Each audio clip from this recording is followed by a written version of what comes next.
Well, hello, everybody, and welcome to the DPFL Live Event here in Kissimmee, Florida, as we are getting underway with a doozy of a match to start us off, as Jeff Smith will take on Ruben Herrera. William Stewart here, per usual. Alongside me is Mr. Nick DeShera for this weekend. We hope you're ready for some fun. We hope you're ready for some action. We certainly are here on USA Darts. Well, Nick, we're off. We're ready to go, bud. What do you say? I can say I'm absolutely excited to be here. I mean, we've been here all day seeing all the players roll in from all over the world, and it's all leading up to this. This is going to be a top 4 matchup here for Jeff Smith and Ruben Herrera. Of course, you know that Jeff Smith is from Canada, New Brunswick to be specific, and of course San Diego, California there for Ruben. This is going to be a great match. Top 4 to get into the finals. Waiting on the other end at Jules Van Doggen and I believe a young fellow, that 18 years old, which is under the name Ethan De Vera. Yeah, Ethan out of the Philippines, now currently residing in Dallas, Texas. A phenomenal young player, only 18 years young, making it to the top 4 here in this bracket. It's going to be a great match between, I believe, Jules Van Dongen next. So looking forward to that one as we are getting the PDC treatment this weekend as we've got Damon Mall, Jules Van Dongen, Jeff Smith in action. And guess what, folks? We can stream them. Yeah, I used to be star-studded when I was working with Will in the beginning, and now I realize that there's a lot bigger fishes when you go to events like this out there. There really is, man. I tell you what, it doesn't get any bigger than this right now as we've got some phenomenal shots in the room. And by this room, I mean the tournament hall. There's tons of people in there. This is actually our finals area, so we're hoping to fill this up a little bit through the weekend. Looking forward to potentially having some spectators for a finals area here shortly. But for right now, we're just getting underway, so. Yeah, exactly. In this finals room in this resort, we're actually at the Reunion Resort over in Kissimmee. It is a wonderful place to be. I know the players are like, wow, this is way above average of what we normally expect for events like this. So they are absolutely thrilled to be taking part. Now, just to explain our format a little bit here, nice and easy. 501, single in, double out, best of 5 all the way. Yeah, best of 5, first to 3-leg action as we look for a doozy of a match, man. And Ruben Herrera is a quality individual. We saw him shoot a 9 dart leg. Granted, it was in soft tip at NDA last year, but still, he's a good shot. He can make some runs. I don't know if he's going to feel a little pressure, added pressure playing with Jeff here or not, but we'll find out. Yeah, early on in the match, it is definitely shaping up to be in Jeff's favor as he looks to be in prime form at the moment here. As we can get a potential check out as he just is a little bit outside on that last, but a beautiful attempt there to leave himself nicely. We're just kind of getting back underway. It should be good for us as we just got done with our ADA National Championships. Now on down to the next one. Looking forward to a 4-day weekend here of action as we're just getting underway. We've got singles cricket going on after this DPFL Championship qualifier, so just a reminder on that one. As let's take a closer look at that double 10. I figured it was going to go in, and it does. Good shot there from Jeff Smith. Ruben's going to start us off on the 20s here. And this is a lot more of the form that we expect out of him, getting a nice 1-4-0 to get us going.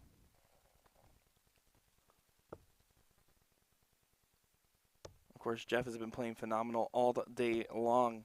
Now, of course, this is the championship qualifier. Top 4 actually do make it, and right now, to decide the seeding is why we're playing out the rest here. So these guys already are making on to that $17,000 event. $6,000 goes to first place for that. So this is no small chunk of change. Top seeding is important.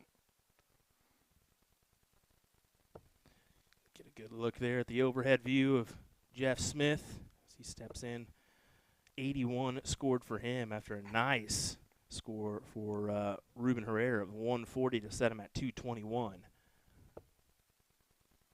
Good triple in with the first and the second. Beautiful stuff.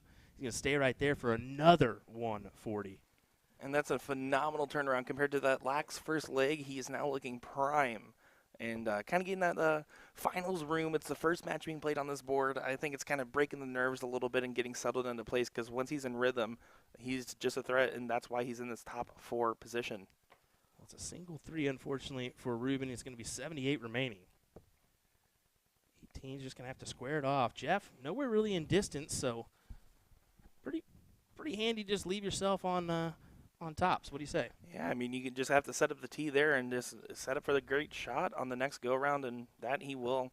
A little bit of pressure on it from Jeff, but still has 6 at it. Ruben for double top.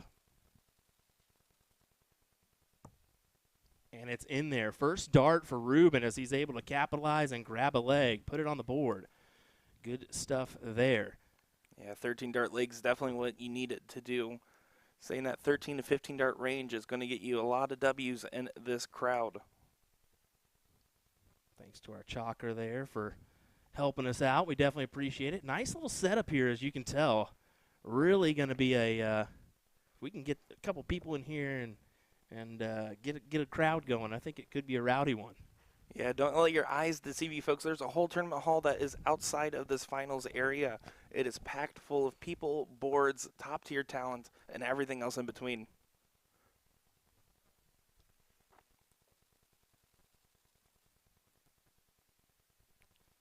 Ruben here setting up. Kind of got away from him on the secondary. He had a perfect placement there where he can guide in on that barrel. Almost overcompensated it, though, falling into that 5.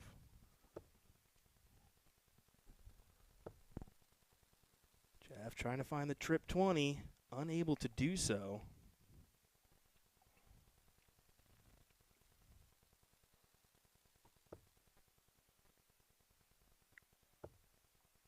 You can see that first dart kind of kicked up on him, so he was trying to place and got deflected off on second and third darts there, giving Jeff a great opportunity to kind of get back running in this leg.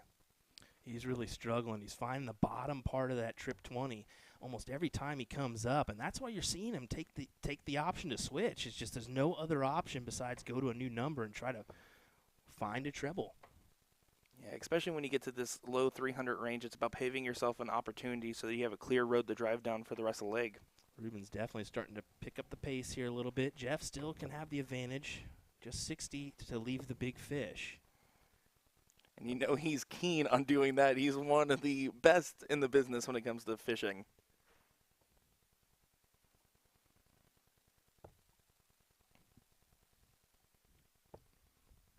Well, needs to find it and doesn't find so on the last start. Very lax around there, giving Jeff the first opportunity at an out.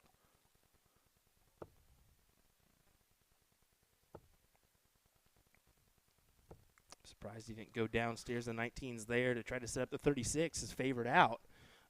But just not choosing to. As with Ruben at a 162, there's no real reason to go for the out.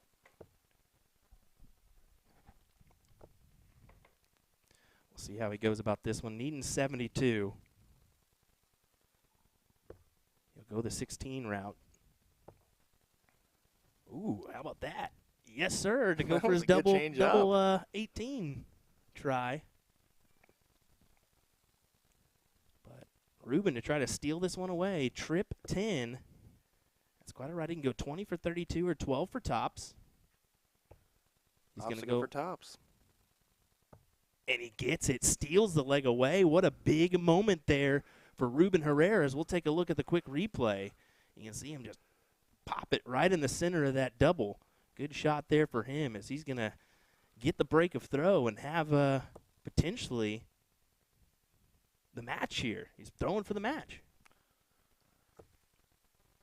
Yeah, putting himself in pole position here early on in this race to 3 style. How about this? We get a little side view action here of Jeff Smith's throw. What a beautiful little view of that here. And we'll do the same for Mr. Ruben Herrera as he's got a nice little action as well. Good stuff here. Yeah, these guys have some of the best in the business when it comes to their dart strokes there. You can see that nice 90-degree angle there, setting up and falling right through. Clear, no real room for error when you set up like that. Jeff's going to stay right there, try to get the 140, succeeds. Mr. Danny Baggish joining us. How's it going, sir? Thanks for tuning in. I'm here too, Danny, but thanks. Ed Chambers as well. Who's that guy? Yeah, that's a guy that we don't need. No, I'm just kidding. We definitely appreciate all you folks joining us for our coverage here of this one. Yeah, we can't say it enough. There's going to be a lot of great action across the rest of this evening, but also throughout the rest of this weekend here. between $81,000, lots of players, and lots of high-tier talent. I mean, you're going to see some of the best duke it out. How about this from Ruben Herrera, a 1-7-7. And what a high-pressure shot there to leave him at the first opportunity and out, forcing Jeff to do the same. Well, Jeff's going to have to pull it down. He pulls it down to 80, but 1-4-2 the look for Ruben to win the match. Oh, my. Oh, my. Oh, my goodness. Did you What? see that? What a shot. Ruben Herrera, folks, with the win over Jeff Smith. My goodness, what a checkout. And look at his face here when this dart goes in. It's a look of disbelief. That was pure magnificence. He can't even believe it. You can see him there, and Jeff just puts his darts down, says, yep, that's it, buddy. Congrats to Ruben Herrera, who steals it away from Jeff Smith and will advance into the finals. Ruben, that first leg looked real shaky, and honestly, I was kind of nervous for the performance we were going to see from him, but then every leg after that was near perfection, bringing it up from a 55 point per round first average, bringing it up from there. Yeah, that's incredible stuff. And you can see the room's vacant, but it's not going to be very long because there's Ethan DeVera, and he'll be playing Jules Van Dongen next here in the semifinals to advance. Who's going to play Ruben? We'll find out next, folks. Don't go anywhere. We're just starting off with the intense action here in Kissimmee, Florida for the DPFL event. Don't go anywhere. We'll be right back.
So you want to get into darts, but you're not sure how. We can definitely help with that. We're usadartsproduction, and we've been a darts specialty store for over 30 years. We have the greatest variety of darts in the country. But don't worry, we can narrow down that selection for you, whether you're a complete beginner or a full-on expert. We developed our own Colonial brand to offer an inexpensive line of darts, dartboards, and accessories, so you can get into the game without breaking the bank. Join our amazing community by going to usadartsproduction.com.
All right, it looks like we're trying to get a chalker on over here. And we'll get underway potentially, or maybe they're just having a little bit longer warm-up, but I'm pretty sure they're looking for a chalker. So Nick ran out to the hall to try to grab somebody. Hopefully that'll be the case. Maybe we'll have a Chalker extraordinaire on lock this weekend. We'll see if we can do that one as well. But Ethan DeVera will take on Jules Van Dongen here in just a moment's time in your second semifinal of the championship qualifier event here at DPFL. Just wanted to chime in, let you know.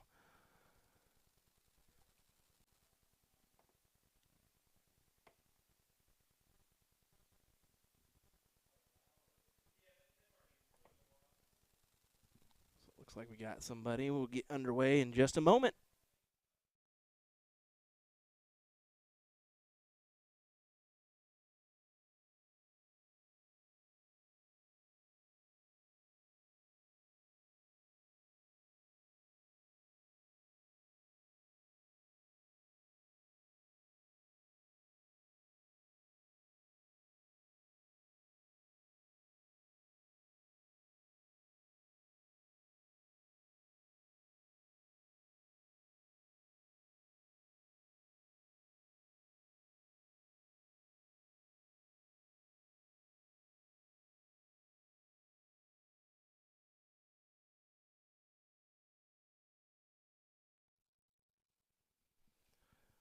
Well, here we go. Welcome back, everybody. The DPFL Championship Qualifier semifinal is about to get underway as Jules Van Dongen will take on Ethan DeVera.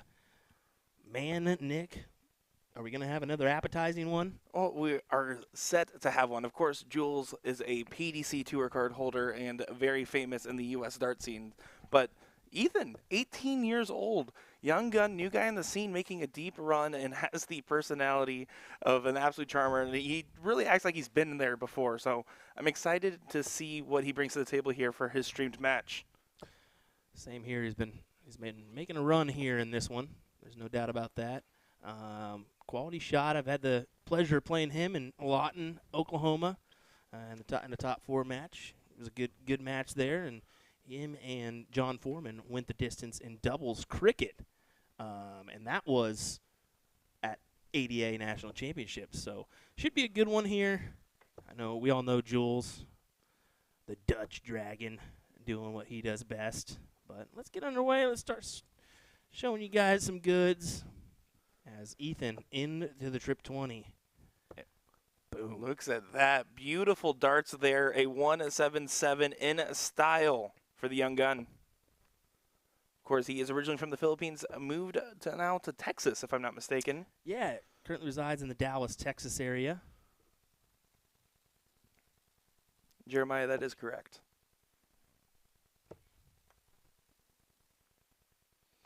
Ethan just taking a moment. Surprised he tried to split the difference there on that one, to be honest. Jules going to have to immediately look down to the trip 19 after that first dart. I think that's the smart play for him. Certainly did leave him a finish at a big fish here. And all Ethan can do now, especially after those 2 darts, is set up. So we'll see if Jules can potentially put it in here. He's going to switch down to the 19s and back up now, as he just can't find his groove here in this one so far. Yeah, wasn't really able to apply too much pressure on this 107 coming up. But it's not going to go now. You can see a little bit of frustration there as Ethan's deciding the best course of action. We'll kind of tidy it up, put himself in potential position, but 113 look for Jules.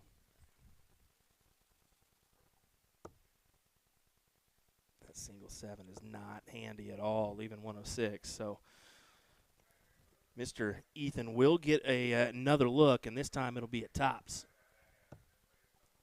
Good marker for him.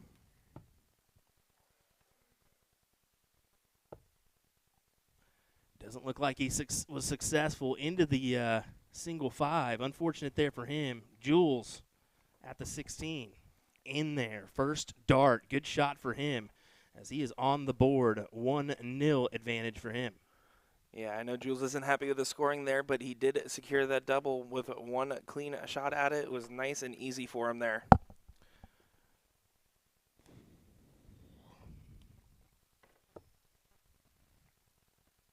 Looking down. We can start to see the backgrounds. A lot of people starting to kind of crawl in now and watch this match. Yeah, of course, while we were setting up this streaming area, they didn't actually have anybody playing in this room up until about, I don't know, about 36 minutes ago. So now everyone's figuring out what's going on and where the action's at. Of course, in the main hall, they did get underway, or they're going to be getting underway the singles cricket, if I'm not mistaken here. Yes, it should be getting underway, singles cricket. So looking forward to having some cricket on the stream a little bit later on this evening for those that are cricket fans. Great 140 there from Ethan to get himself right in range. Well, Jules going to do the same right behind. He does do the same right behind. Fantastic answer.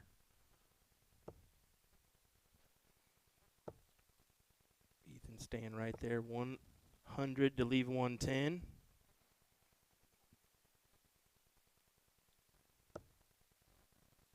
Let's see what Jules can do.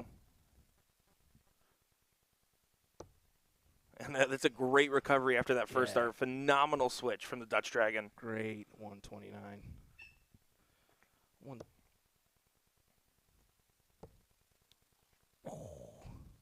How about this? Oh, I was wondering if he was going to just pop that right off the bat.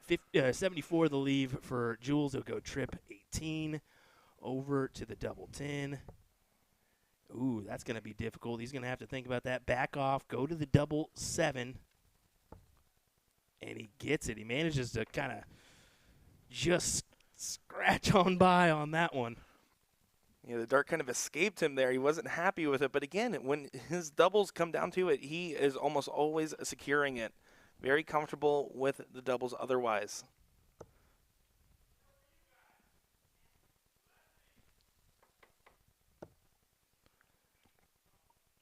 As we see from the first two legs, and there's a clear progression. These guys' scoring power is getting back in line right now. And they're really starting to dig in here.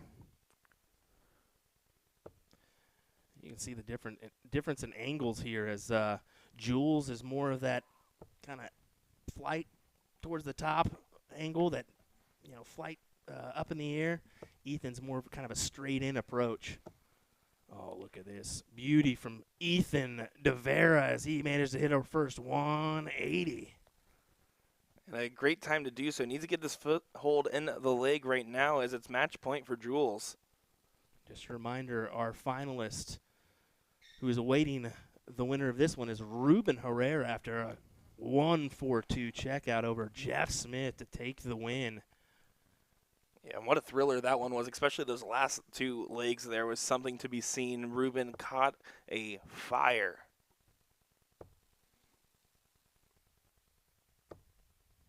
Good stuff there from Jules. 1-3-4 keeps him right in line here. And Ethan's just going to have to make sure he sets himself up on a great visit for the next go-round. Ton leaves 51. He tried to go for the 39.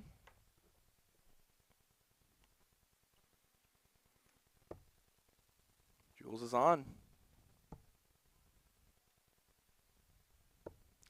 Going for double-double. New move there. That just, why not? Why not? 18 for tops. We'll get 2 darts at it to get his first leg on the board of this match. And he gets it. Good shot there. A phenomenal 14-darter there for Ethan as he did break the throw Jules there and will be able to try to hold.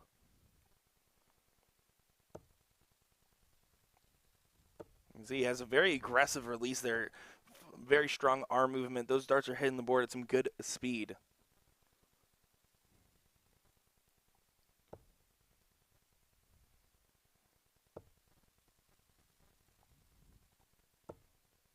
Jules staying right in for a nice 140.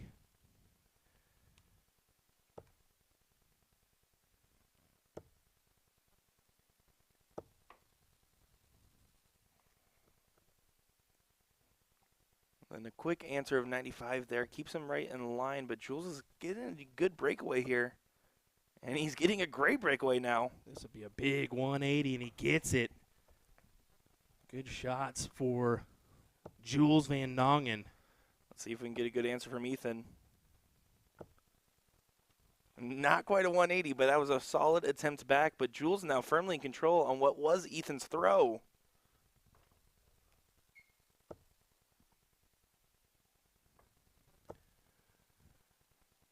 You can really see you see your P.J. Stewarts, you see your Caden Andersons, but, man, this kid's 18, just kind of coming into the mix here.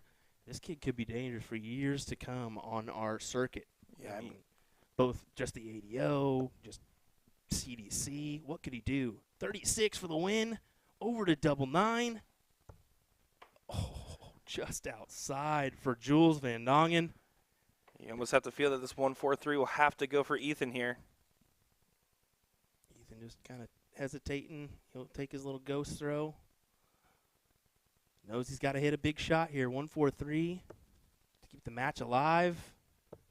Not going to happen here. Jules Van Dongen, let's see if he splits or just keeps it the same. Double 9. Right at it for Jules. And right at it, he gets it. Great shot for Jules Van Dongen. Congrats to Ethan DeVera, as he had a fantastic finish in this one, a top 4 finish for him. And he'll earn a little bit of cash along the way. But let's see that match-winning dart from Jules, as he's able to capitalize and grab that double 9 for the win. So hang tight, folks. We got a final coming your way. Ruben Herrera versus Jules Van Dongen next. What do you say, Nick? I'm excited to see it. We are too. We hope you all hang in there for us. Lots of viewership already for our coverage this weekend. We hope that you are ready to just keep on your cell phone or tablet or laptop, because, folks, the action's here this weekend. Yeah, I don't want any excuses from any of you. This is what you need to be watching: the great action, high octane stuff, and the sunny Sunshine State in Florida over here. Don't go far, folks. This final will be coming around the corner shortly.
So many people talk about you as one of the most naturally gifted players that has ever played this game, but that doesn't mean that you don't put the hard work in, does it? I'm here. I did a school run at 8:30 from my house. Get here for 9:30, 10 o'clock, and then I'm here till 2:30, and then straight back to school, pick the kids up, and then if I've got time after rugby training and football training with the kids, I come back for another hour then. So I'm literally putting in 4 or 5 hours a day. And what is your work ethic like? Are you quite happy to come here and do that every day? After school run, it can be a bit hard until it gets about 12 o'clock and I finally wake up. So I have like a good 2.5 hours, but no, the night one's decent. Some lads, because the pub been open until 7, so on some nights some of the lads are in who I play a local league with. So I have an hour with them, and it's better then because I'm not just working on my own. And just talk us through, when you do come in here, what sort of routines do you go through? Nothing, literally just put me a dart case and open up and start practicing. I throw travel 20 for maybe an hour, 2 hours. If I throw a bad dart into 5, then I'll throw a dart at double 10 and bull. I think that's why I'm half decent at them, but that's the only time I practice doubles. Everything else is mainly just treble 20, treble 19. And what are you like if the darts don't go your way, if you're having a really bad day on the practice board? Probably go and sit outside on the bench for 5 minutes, come back in, start fresh. If it don't work again, go behind the bar, grab a quick drink, and then off pop. Should have said voice a pint. Yeah, have a quick and then just get back on it. Cause it's not going to change. If you go through a bad patch, you don't get any better by leaving it alone, you only get worse. So you've just got to be mentally right for it. If it's going wrong, just work through it, eventually it will click and start happening again. And what is your approach when you're switching to your new darts? Obviously, you've said they're pretty similar to your old ones, but is it a case of throwing the old ones away and just going with those, or have you gradually introduced them? I'm practicing maybe once, twice a week with these, and then the rest, because I've had big tournaments come up like the Premier League and stuff, I just stuck with my old darts. So these just come out every hour, whatever, through the day. I can't go away looking at them, looking at my old ones, going which one I should do. It's just going to solely be these then. And what are the main things that you do work on? Because I'm sure your third dart is something you've had to put quite a bit of work into. The walking, like when I was younger, my mum used to stand on my back foot to keep me still, but that was more off-putting than anything, having someone stand on your feet. So it's about keeping still, and like so sometimes you'll see me on TV when I go treble, and I'm literally knee at the hockey with the last one before I hit the board. But sometimes when you're in that mood, I don't really have to think then, so it's not much work I have to do, it's just keep me focused. I think my percentage on third darts at treble is one of the highest in the PDC as well. And I guess the majority of your practice is solo, but do you prefer having someone here to practice with, or do you get more out of it if you're doing it by yourself? Over the years I practiced with Whiter, like literally he gets down here 11 o'clock and we do till half 2. But this year, after winning the Worlds, I've just been on my own, I've not had time to even practice myself. So I'm averaging probably about 7 hours a week, literally put an hour a day in. So there's no point for Whitey driving all the way from Stoke to practice, so it's just solely been me. But yeah, it does help having someone. If not Whitey's here, if the kids are off school, he'll come, just do me head in for a bit, have a practice, but it is nice to be with someone else. And in terms of your mindset, do you listen to any specific podcasts? Do you have anything that helps you with that side of the game? I have music more than anything. We've put Magic on TV or Gold, but I have a couple of motivational speeches on my phone. They come out every now and again. If I'm struggling or if I want that extra mile bit, one of them come out and just tell me how to be a winner and there's a reason why you're #1 and stuff. And I just listen to them. And how confident are you that those darts are going to help elevate your game even further? Yeah, if it gives me the extra 5%, I'm looking for extra 10%, then who knows. I know I can't go to 0, but hopefully I can get to many multiple world titles.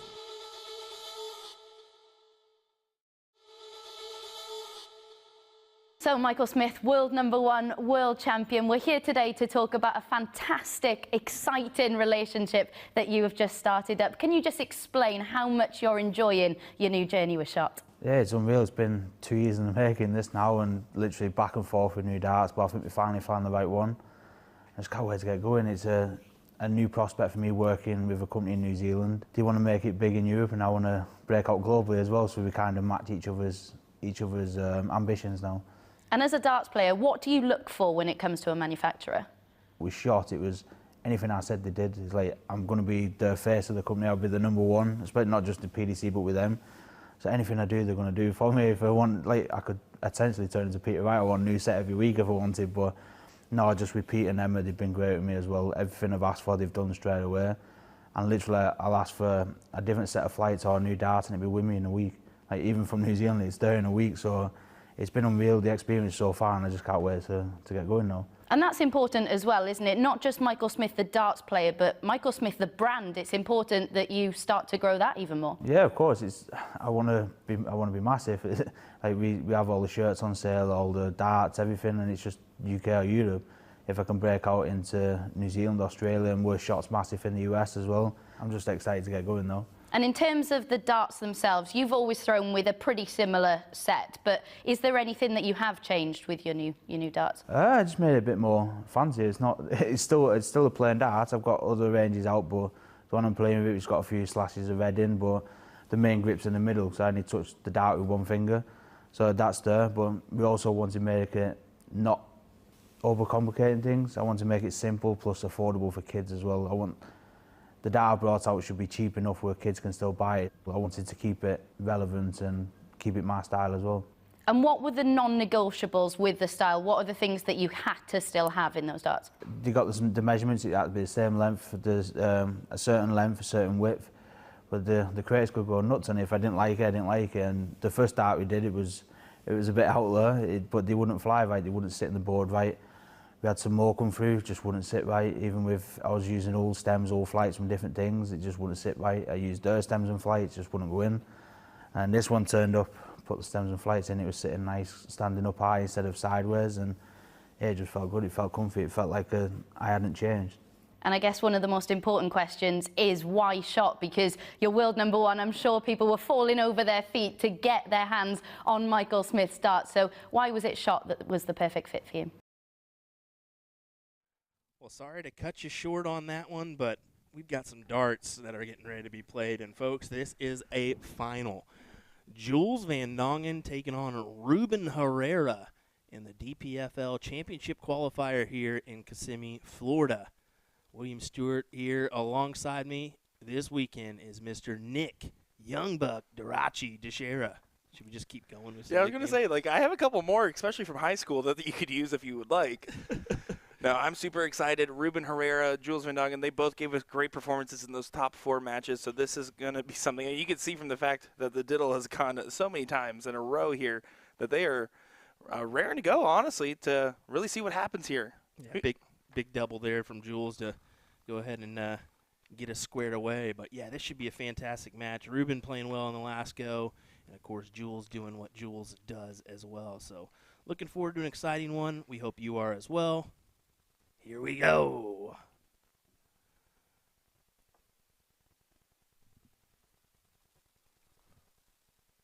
Yeah, of course, if Ruben keeps up that big power finishing that he was doing before, those ton pluses that we've seen, the 1, 4, 2 in particular, if he can keep up finishing like that, it's going to be a tough task for Jules to get over that mountain. Well, let's be honest. He started a little bit rough. And then found his groove in the, second, third, fourth leg. So good stuff for Ruben here, but he's going to really have to bring it in this match as he will play back-to-back PDC Tour Pros. Hello.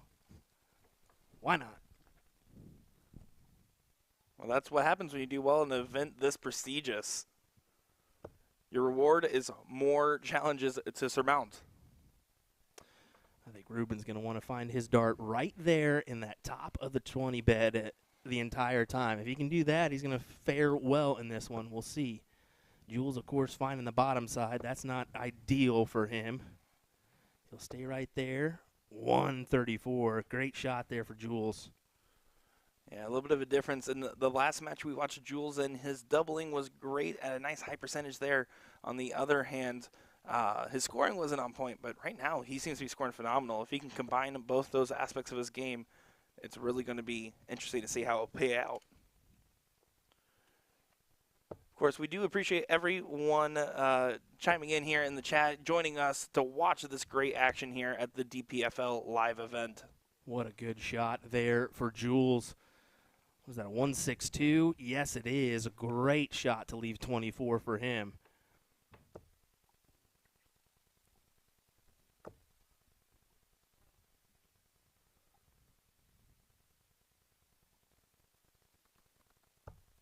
Take a look at double 12. And he puts it right against the barrel. Good shot for Jules as he manages to take the first leg. What do you say? Let's take a look at this side-by-side view. Let's get a look at Ruben Herrera's throw here as he starts us off in leg number 2. Of course, I do want to give a big hello to everyone in chat. We got Bullshot Darts, Gordon Stewart, Jacob Armstrong, amongst many others, Scotty Johnson, Solomon. Thank you all for tuning in with us. You can see immediately going back downstairs. He's going to go back up to trip 18 now as he's just having some early struggles in this one, not able to find his proper marker dart on that first one. And that's going to be difficult. Something that can be costly. As soon as you catch that fire, it seems to go in tandem with your opponent. Last thing you want to do is be the guy on the receiving end of a power scoring hot streak, if you will. Beautiful placement on that first, following it in. Big 180 maximum for Jules Van Dongen. Yeah, great recovery after those first 3 darts there and really coming into a stride here. How about another? Ruben with a nice 140. But Jules out in front early in this one. Jeremiah Malari is not a 116, but it's a 107, my guy. He's throwing heat. You can see Jules is keeping up the burners on that one. Leaving himself a 164. Going to be at a checkout there for him. Ruben very much on pressure to do much of the same. Leave himself an out here. He's got to, and he's not going to be able to. 164, the look for Jules. No pressure to go for the bull. He can just tidy this up if he wants. And as he should. And it's going to be nice and tidy here. Beautiful 140 there. Leave himself 44. Nice little, or 24, excuse I was me. about to say, that's the same leave, my guy. Same leave. Sorry for this soft tipper we got next to Oh, us. my. Oh, I misspeak once, and it's over. Game over. could not resist that one, folks. I just couldn't resist. 24, the look for Jules. Inside, going to have to go to double 6. Going to have to clean this Good up. marker. Kicks down in there. That is unfortunate as he just busts his score. It's a 133 for Ruben.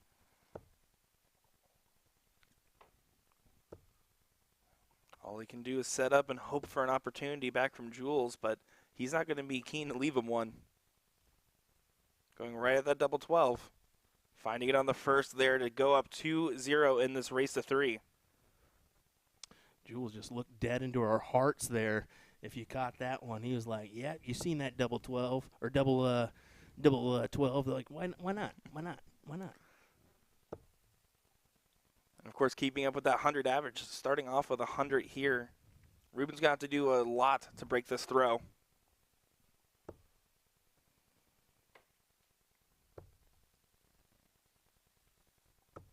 Yeah, that's not the visit he wanted to see here. If Jules can keep up that consistency that he's showing us right now, it's going to be a hard time for Ruben.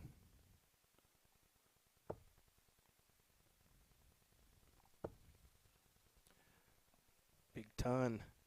We're just going back and forth.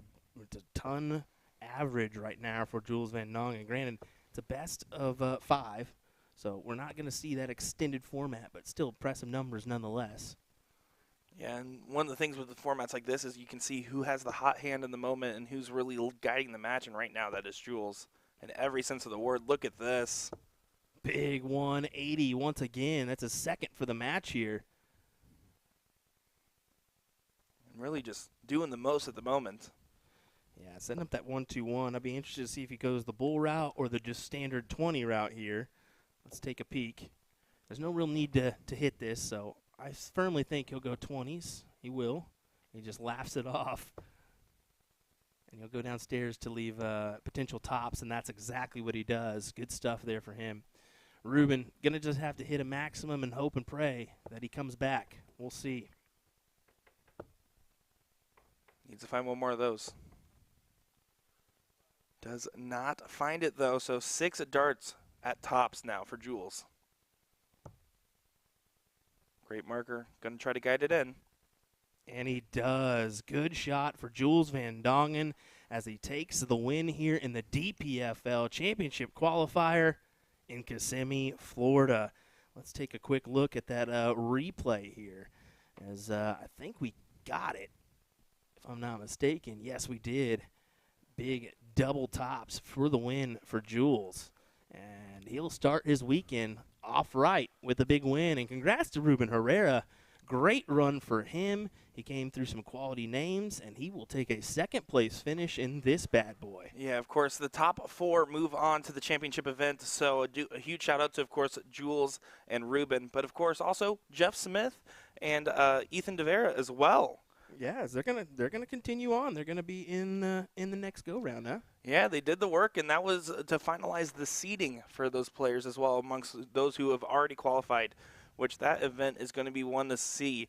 Next, coming up for you, we have the Open Cricket Singles coming up. Yeah, we're looking forward to some cricket action here. As I'm glad you said it because I'm going to have to set up my cricket scoreboard here. We'll do that in the background. We appreciate you folks being here. We'll see what match we got coming your way. I'm sure it's going to be a thriller. So just hang tight. We'll be back momentarily with more action from the DPFL Live Event. Appreciate you being here. Darts.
DPFL Darts, the world's #1 place for all things darts.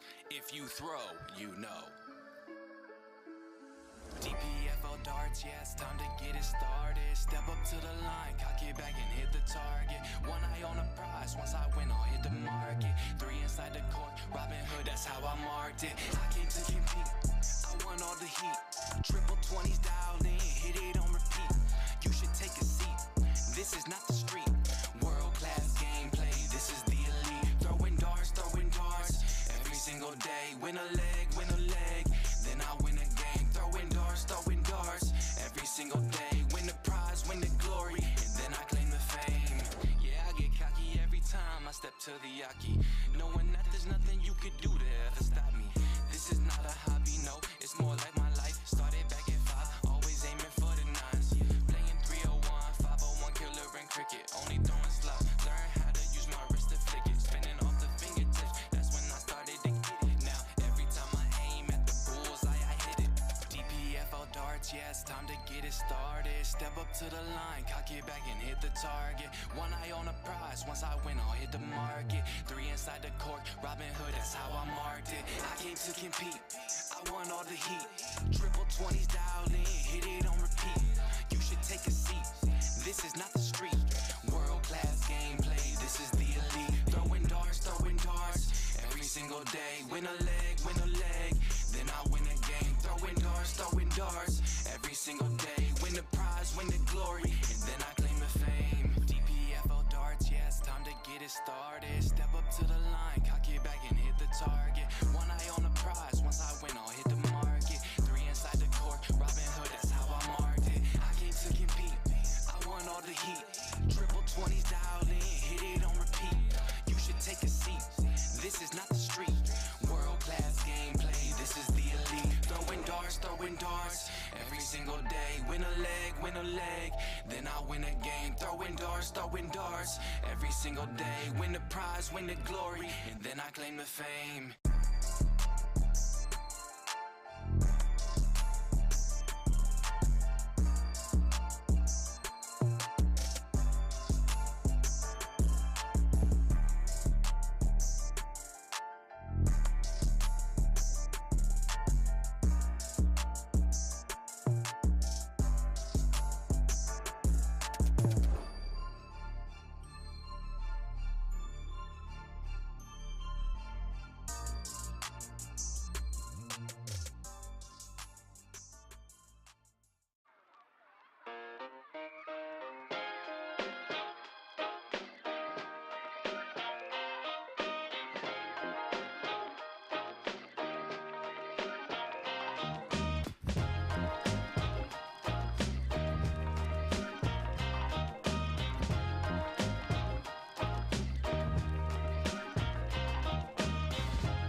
Alrighty, here we go. Another match coming your way here at DPFL Live Event here in Kissimmee, Florida. We've got Ken Rip taking on Shane Shashkapo. I think I tried it, Shane. I tried it, but I told you it'd be a terrible attempt, but we tried it. Sachi would be the correct way there.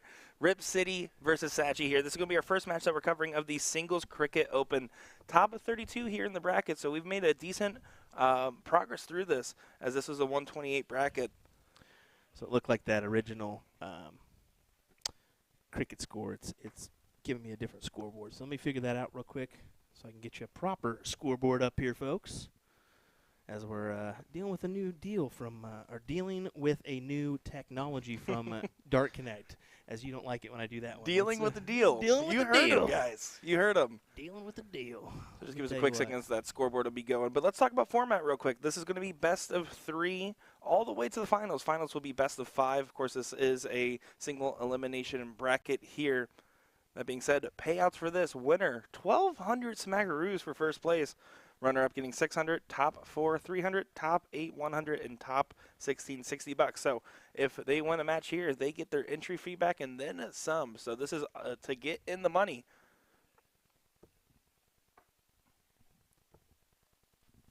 There we go. That's a little bit better. Sorry about that, Nick. We'll pop that score up there and make it a little bit more tidy. And of course, you can see this is already off to a riveting one. These guys have some great scoring power with them. Shane from the Ontario region of Canada there. Finding those 17s with ease and needs to do so. Digs in to find a 5. But right now, Ken Rip seems to be in control of this, rocking that Dead Man Darts jersey. Yeah, that's his and Rick Hinsey's company. Of course, Rick Hinsey, also from the Minnesota area, and one of the top shots in the U.S. right now. Definitely one of those other great shots. So when Rick Hinsey and Ken Rip team up together, it's very scary to see. Oh, I would say so. I would say so, bud. Matt, I can promise you Will Stewart's not getting a tan. We're going to be busy watching the darts inside. I wish I was getting a tan, man. A late night swim for me last night, but hey. Pretty amazing facility here when it comes to hotel, venue, and rooms and whatnot. What an opportunity there. Ken Rip going straight to close, but 1 point down, isn't able to hit a big fat one to score. Although Shane not able to capitalize here. You can see the frustration. If he was able to get that close, he was going to attack those 20s immediately after. Ken Rip does get off the hook there. Let's see what he does with this opportunity. Big trip 16 opener. Oh, going after the 15s there. I don't know why not. I mean, you're down by a point here, but you do have the houses, so no harm, no foul. But back up to the 20s, grabs the lead once again. Good stuff. Yeah, aggressive play from Ken there, but, I mean, at the end of the day, he's in control of this first leg, as it seems.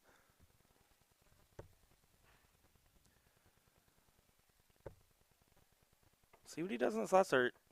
Looks like he's going to go up to try to pad those points a little bit here. I think that's the smart move there.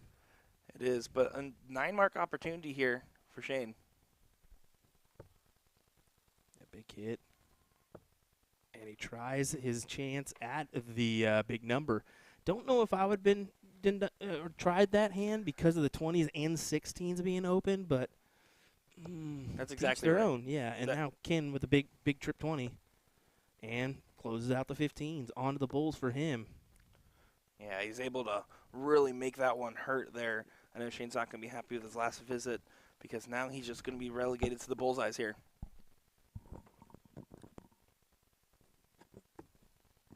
Yeah, big 4 mark. 4 mark isn't a lead. 3 for the win for Rip. Oh, going right at the 20s instead, saying, I'll take my chances at a little bit more of a lead before I go for this. Yeah, I think you just want to take a dart out of the hand there. I mean, nothing wrong with playing a little bit safe. Honestly, didn't see that one coming. Shane needs one more of those bulls here. Oh, and it kicks up on him, only securing 1.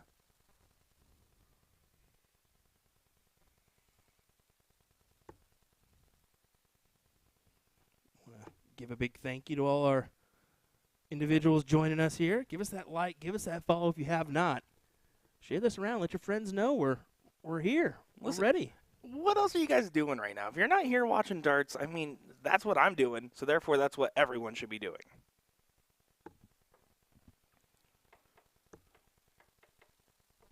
He kind of blocked himself out of that bowl there. Didn't feel comfortable staying there for the third dart. Trying to apply some pressure on Ken here.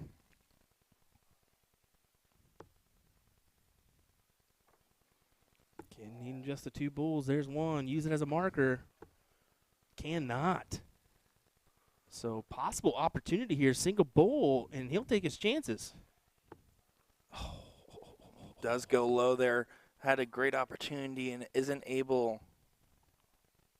Shane just wanted me to let everybody know that if he does have a strugglesome go, it's not his darts, guys. It's his new darts that he's using. So he wanted me to let you know that. And he said, now I got to go buy new darts, so everybody thinks it's that. Big darts from Rip. He double bulls, trips 20s, or trips the 20 and gathers the first leg. 1-0 advantage to Rip. And you can see here a little bit different than our normal go because it's alternate. It's not cork every leg, and normally for cricket we see that cork every leg.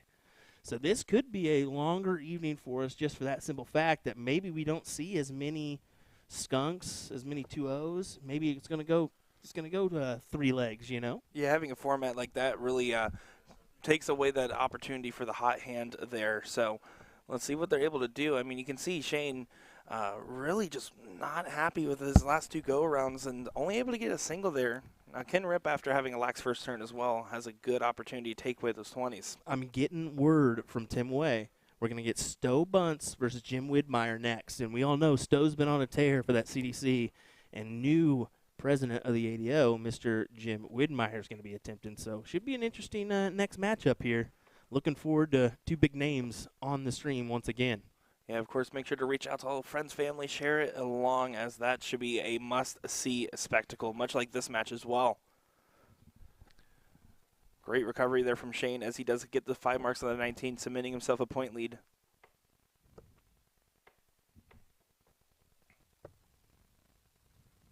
Great switch-up dart to that 17. I personally love if that first dart you're not feeling in the 18, especially if it kicks up a little bit on that trip 4. That was a beautiful switch and cover shot. I'm digging this comment from Bradley. He says, I'm watching them play darts while installing a Ring door camera. Well, Ring camera, watching the kids, working, it doesn't matter. I mean, when it's just on your phone, why not join us, you know? Yeah, exactly. Of course, a big shout out to our people joining on StreamStack as well. Yeah, we don't want to forget that one. I'm glad you mentioned that. StreamStack, a new platform that puts us in the same categories as cornhole, rugby, lacrosse, easy accessibility for those players that watch that style of sport. They can easily, turn on the darts as well. So good stuff. Rip's got to find something here. It's looking in the favor of Shane as he's throwing a 3.4 in this leg right now. You can see Ken actually elected to go for the bulls there instead of the 16-15. But after that fallout into 16, he's like, you know what? I'm just going to go ahead and trip it anyways. Quick close from Shane, but right now, I mean, it's clearly his leg at this moment. Oh, definitely. Looking at him going to the 18s to pad some more points. Just putting this out of reach from Ken, hopefully. But if Ken can capitalize 9 on the 15s here, he's in business. Oh, he's going for the bulls instead. Yeah, same approach he took in that last leg. The only reason he switched that 16 was the fall out there. Try and attack the bulls early. Wasn't feeling comfortable. Goes ahead and hits the switch, but falling a little low under the wire here. Shane, if he closes those 15s, and he does, is looking great to make this 1-all. And look at that 5 mark there.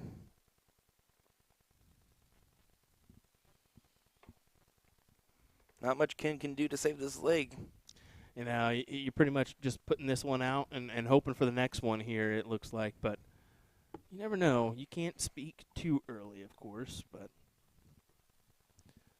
we will see if Shane can capitalize, hit this bull, and move on about. That's exactly what he does. Good shot there for him. Yeah, and that was a great changeup. That first leg, we weren't seeing the Shane that he wanted to be, and really kind of turned it on after that. So phenomenal stuff here as we get into this last leg decider here in this best of 3. Yeah, and just a reminder once again, no diddle. No diddle in between these legs. It's going to be a alternate start, so a little bit different than we're normally used to on the cricket side. We may hesitate and say, oh, we're going for the bull. We do apologize if we do because we're just so used to that. Yeah, I want to be honest. I was kind of surprised there for a second. I was like, wait, we're good. So. Yep. Ken trying to capitalize here, only scoring 2, and Shane the same on the 20s, so door's still open. Yeah, repeat of a lax opening, just like the last leg. They kind of turned it on in the second half here. The Rip not messing around, finds those 20s. And that's a great last start there from Shane to make sure that he gets right in this leg as well. 5 market there, keeping them basically even keel.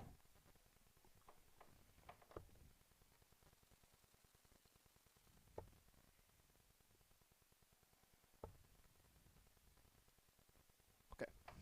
Just making sure we were in the top 32. I didn't know if you said that or not. I didn't hear you. So this is a top 32 match.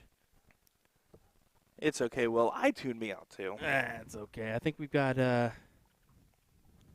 Damon Mall, a PDC player. Oh, potentially could be the opponent of the winner of this one. We'll see who he plays, as it could be Gary Brooks or Jacob Brooks or Jeff Smith. Wrong Brooks, the son of Gary Brooks. Jacob, good shot as well. So. We will see. Very interesting stratagems from these players as they are really kind of neck and neck at the moment, both finding their stride in a do-or-die scenario. Again, this is to get into the money. It only becomes money matches from here on out. And not a time to be finding the 3s. No, that is unfortunate there, as Shane's going to try to be all over this one, I feel. 17s, grabs the 2, and then some. And pads it up on the last one. Great switch up there and really kind of cementing some good control in this leg, although not out of reach for Ken Rip. He's going to have to grab a ton of 16s. He's going to stay right on down there. Yeah, you saw last leg Ken Rip elected to go to the bull route instead of contesting that 16-15, and this time instead going right to those 16s and paying off in dividends. Yeah, big shot there for Ken. Gets him out in the lead. Shane's going to take the smarter approach, stay right there to try to grab some more points. Only 36 on the board for him, so anybody's game right now. And both these guys just trying to get done what they need to do here. But Ken seems to be catching some fire on those 16s. Every dart, if it's not in, is within a millimeter, it seems. And he stays right there, just 48. Opportunity back to Sachi. And, ooh, takes a swing on the last, catching it only a single. Big shout out Norman Madu, PDC World Cup qualifier for Team Ghana. He is in attendance, chalking this match. How about that? Everybody doing a little chalking duties. That's great.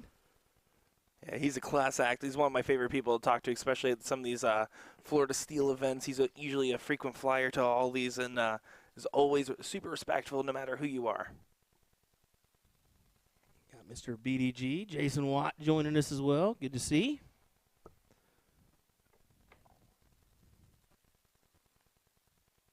Yeah, really back and forth action right now. This 18-16 battle has continued to take place here.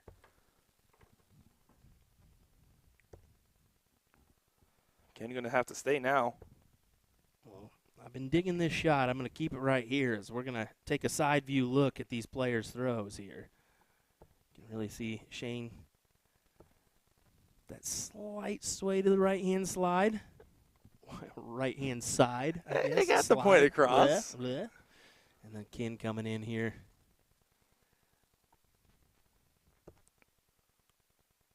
Yeah, he's going to try to attack those 18s, but not able to really get these killer steel darts. You know, he's finding those 16s. He's scoring just fine, but when it comes down to closes, both these guys are kind of getting cold feet at the opportunity.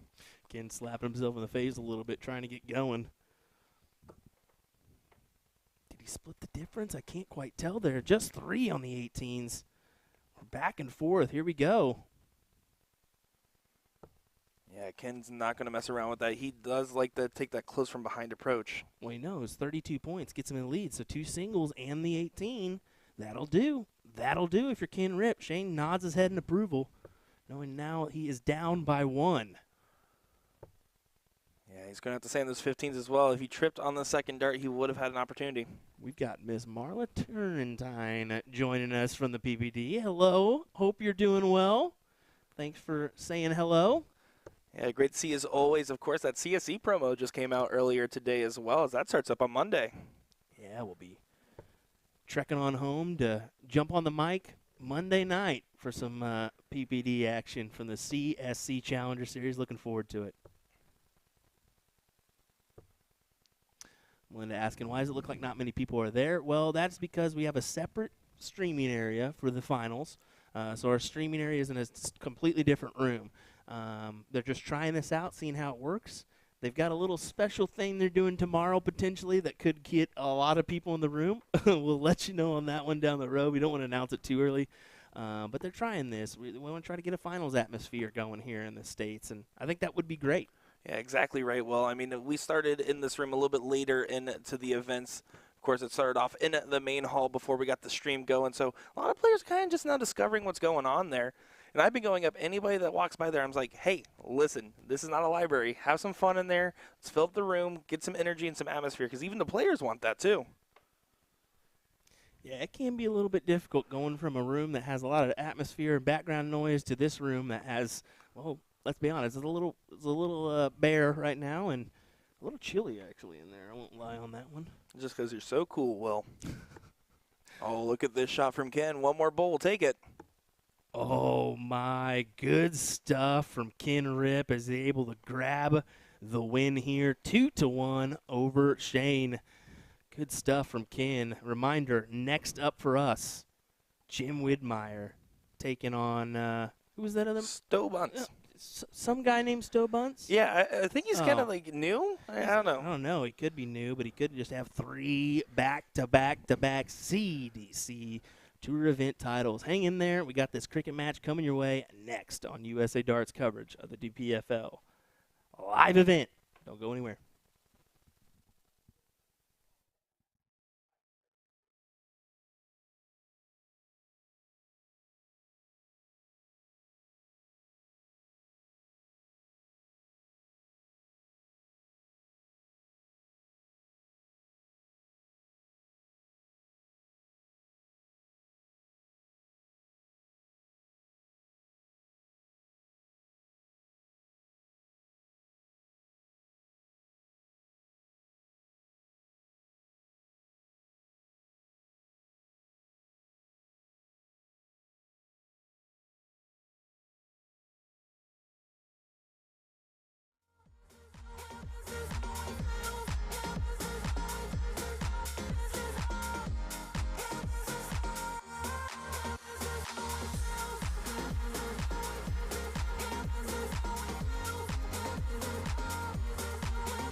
Well, back to the action once again, everyone. William Stewart alongside me for another thrill ride is going to be Mr. Nick DeShera. Looking forward to a good one here as we got Stowe Bunce taking on Jim Widmeyer. Stowe starting us off interesting with a big 9-mark opener, folks. Oh, my goodness. Are we going to be in for a barn burner or what? Yeah, of course, everyone's been bestowing their eyes on Stowe Bunce as he's been. Stop. You just stop right now. That was a great one. That was a terrible. great one. You know the CDC wished they thought of that one. That pun was ridiculous. Oh, is he continuing it? Oh, my goodness. He's looking for perfection, ladies and gentlemen. Another round of 9 from Stowe. Could we see it? Come on, buddy. And, of course, on the other end here, Jim Widmeyer. Very phenomenal player in his own right, but right now, what can you do? Oh, Stowe, you glorious man. Just misses one and still collects. This is just phenomenal stuff to open us off. We hope you're entertained because this is incredible. Yeah, Melinda was in chat saying, let's see if he can keep his hot streak going from CDC. This kind of answers the questions already. If you're not seeing what's on the screen, open your eyes. This is not a dream, people. Look at this. Folks, he missed one dart. One dart. That's all he missed. And that would have been a perfection leg. Look at this, 7.4. What a ridiculous standard we just saw from Stowe Bunce in this one. Wow. Wow. If he can keep up stuff like that, he's about to have a great weekend ahead of him. I mean, right now, let's be honest, Stowe Bunce is him. This guy is unreal. Green gold jacket. Who gives a? I'm just kidding. Couldn't resist from that one. That is just glorious. And Jim Widmeyer, I mean, we can't speak enough about him. He's a phenomenal shot, too. Captain America, been on the Lakeside stage, has made numerous runs, kicked my butt in Charlotte this year. A couple weeks ago, you son of a gun. Oh, a good month ago, let's be honest. But it's going to be tough. Stowe's playing well here. He's got his rhythm really in tune.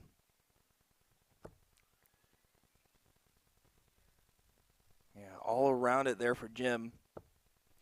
Nathaniel's saying PDC would crush USA in cricket. I don't know. If he can produce that performance, get out of here. Get out of here. Leonard Gates, one of the better players too. A couple more good quality cricket players in the room. So, this is just the top 32, I believe, right? I believe we're actually into the top 16, if I'm not mistaken here. Yeah, we're in the top 16 right now. Okay, so top 16 here. Larry Butler, it looks like he advances to the top 8. We got Joey Lenall, Mark Lowe. I didn't know Joey was here. Yeah, they're going to play the winner of this match. Okay, sweet. There we go. Well, Stowe, I mean, he's throwing a 6-8 in this leg. He threw a 7-4 in the leg before. Is this going to be one for the record books here? I mean, the guy looks just in perfect form right now. Normally you see people catch streaks like this for a few rounds, but right now, I mean, this is incredible stuff that we're seeing out of him and showing that what happened over the last weekend at the CDC is not just a fluke for him, but a continuance of real power and skill. Oh, my word, folks. Stowe Bunce with a big win there. Look at this ridiculous average. 5.8 in that one. 6.4 for the match.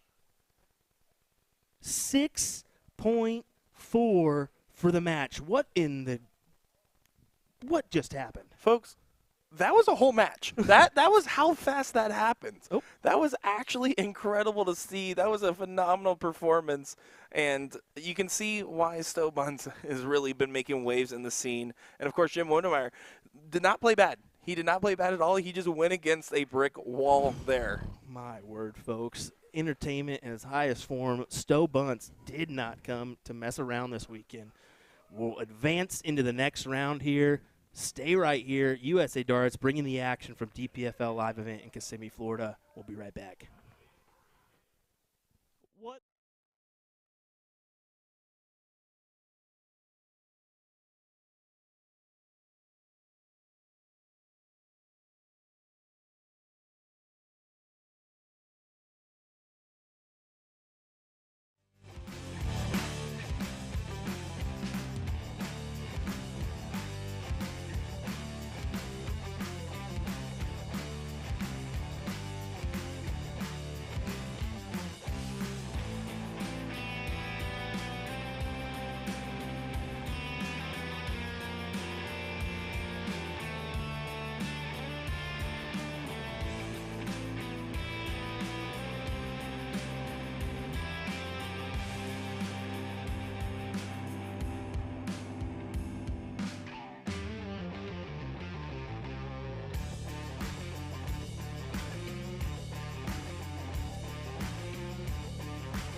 Just chiming in to let you know what's coming your way. Elliott Milk will be up next, taking on the winner of the top 16 match. Let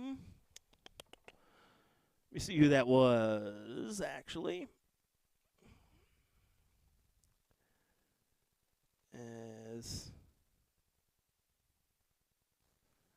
We'll see if we can get this device to work for me. There we go. Thank you, sir. So Ken Ripp's going to take on Jeff Smith. He's taking him on right now. Larry Butler beat Aaron Wrench to advance into the next round. We're still waiting on Joey and Mark Lowe. Leonard Gates taking on Jeff Springer Jr. Jason Dagnaw taking on Jules Van Dongen. And Elliott Milk is waiting on the winner of Tucker Schenk and Lewis Ramsey. So that'll be the next match we got coming your way, folks. Elliott Milk versus either Tucker or Lewis up on the streaming board. So hang tight. We'll have one coming your way here next as we round out our coverage of singles cricket coming your way. Top 8 matches. Love it. We'll see you in a minute.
want to get into darts, but you're not sure how, we can definitely help with that. We're usadartsproduction, and we've been a dart specialty store for over 30 years. We have the greatest variety of darts in the country. But don't worry, we can narrow down that selection for you, whether you're a complete beginner or a full-on expert. We developed our own Colonial brand to offer an inexpensive line of darts, dartboards, and accessories, so you can get into the game without breaking the bank. Join our amazing community by going to azdarts.com.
Like I said before, it's been 2.5 years, and Shot was the first ones that showed the interest. I had a couple of other manufacturers, the one I was still with as well, but they was the most appealing. They asked me what did I want, not what they was going to offer me, and we just sat down, we kept it simple.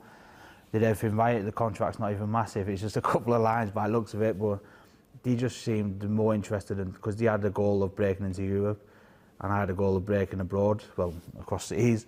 And now it's even better that I'm about to sign and I'm world #1 now as well, so it makes it even bigger. And yeah, it's just, I can't wait to get going. And also, when you look at Shot as a brand, I think they put so much emphasis, don't they, on the relationship between the brand and the player. Is that something you find important, to almost feel like you're part of a wider family, I guess? Yeah, it's just being part of Shot. It does feel good. When I went there last year to see the factory and have a walk around, just everyone was so nice, it was so good, and then I realised why I was there, that they actually make other companies' darts as well. So it's not only just Shot darts, they're making other dart players. I think they used to use make Van Geurens when he was at QMax as well. They're still making Bulls darts and stuff like that, so they actually, like the Rolls Royce of darts, are doing everything, and to be a part of that. And I've had a few pictures sent that the factory was shut down just to be making my stuff. It feels amazing having that done there. And how important is it that you just have total confidence in what they're doing with your darts? Yeah, normally you'd have to sit down and look at it, but just on the phone, on Skype, send a few pictures, and the design's within a couple of hours, and then within a week, 10 days maybe, the dart's there. If you don't like it, swap. And everything he asked for, he was like, that's no problem, no problem. There was no and ahhing saying, maybe this is better, maybe that is not. Whatever I said, they did, and I've not had that before. And how were they throwing? How have you found them so far? I've had a couple of practices with them, but not many. I've been trying to get ready with the Premier League and the World Cup. But in the practice, I'm hitting 180s for fun. I've not been throwing at doubles, so I don't know how that is. But no, the scoring's there, they're flying, they're sitting up nice, they're standing up a lot higher than what my darts do now as well. So they do feel comfy in my hand, and like I said before, not much has changed with them.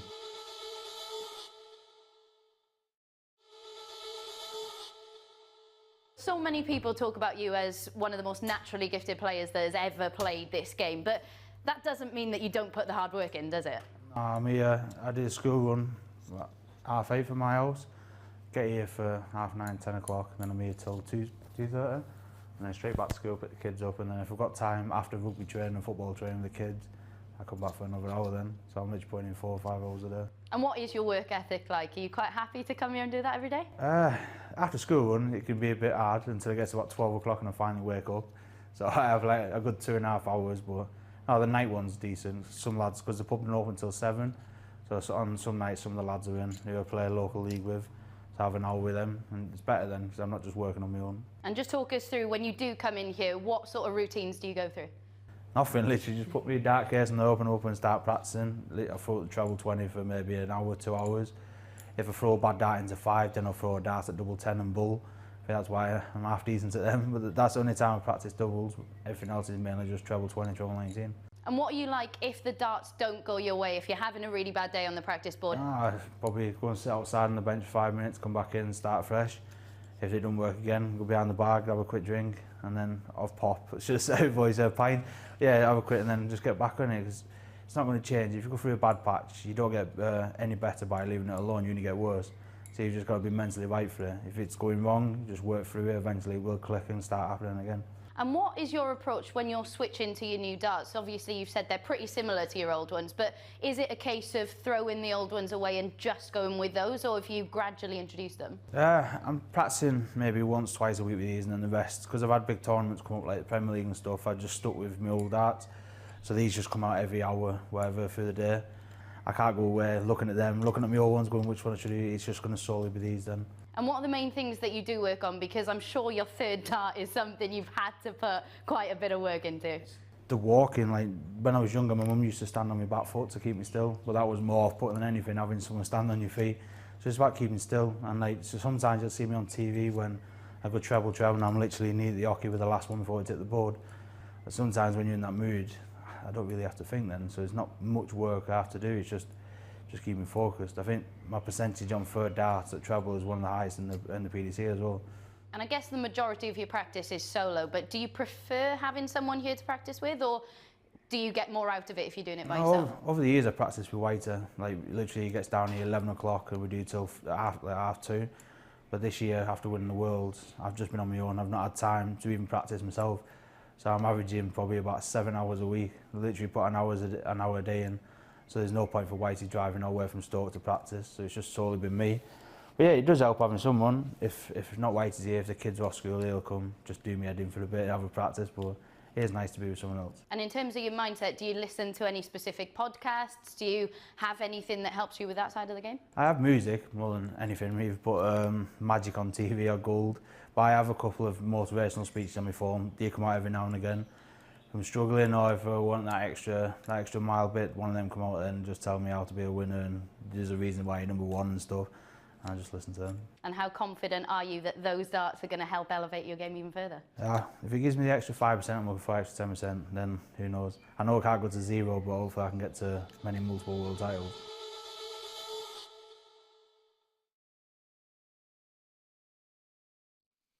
All right, I believe our match has been called. We're just awaiting our players potentially, as Roger Carter falling to Alex Spellman. We wanted to mention that. Go ahead if you want to do that for me, bud. Oh, okay, maybe not. Tucker and Lewis. Well, go ahead and refresh for me. That may be it. Just taking a quick look at the brackets here. Jeff Smith taking on Larry Butler. I believe that one just got called. So we should be getting our, Stowe Bunce taking on Joey Lanaw. That should be a good affair. Leonard Gates besting Jeff Springer Jr. Jason Dagnall playing Jules Van Dongen.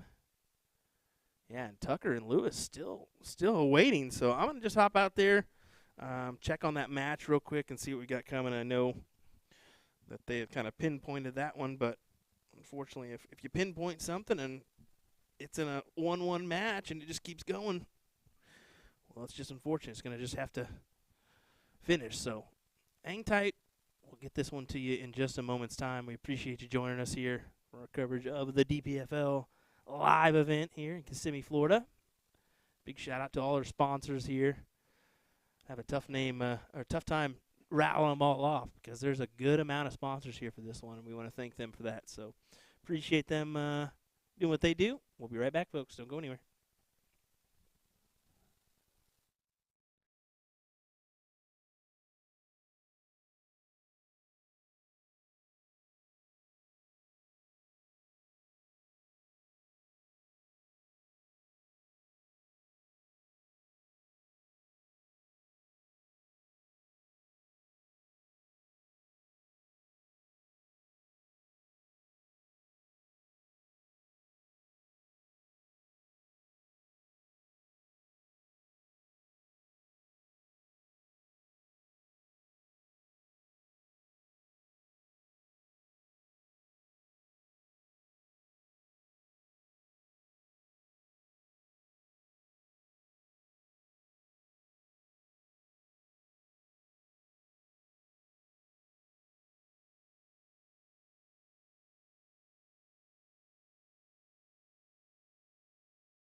Alrighty, hopped out there, and it looks like we will have Elliott Milk versus Lewis Ramsey next, as Lewis just won the match. As I hopped out there, he was closing out 3 bowls for the win. So Elliott Milk, Lewis Ramsey next here on the stream. Sorry for that little extended delay.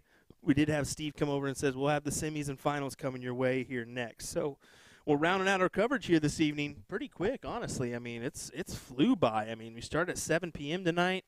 9:30, man, that's crazy. So, alrighty, hang tight. Lewis Ramsey, Elliott Milk, the Milkman, coming up next here on USA Darts coverage of the DPFL Live Event. Special news bulletin, folks. Special news bulletin. Beep, beep, beep, beep, beep, beep, beep, beep, beep, beep, beep, beep, beep. I'm hearing that tomorrow there may be free beer in the finals area. What? Did I say that out loud?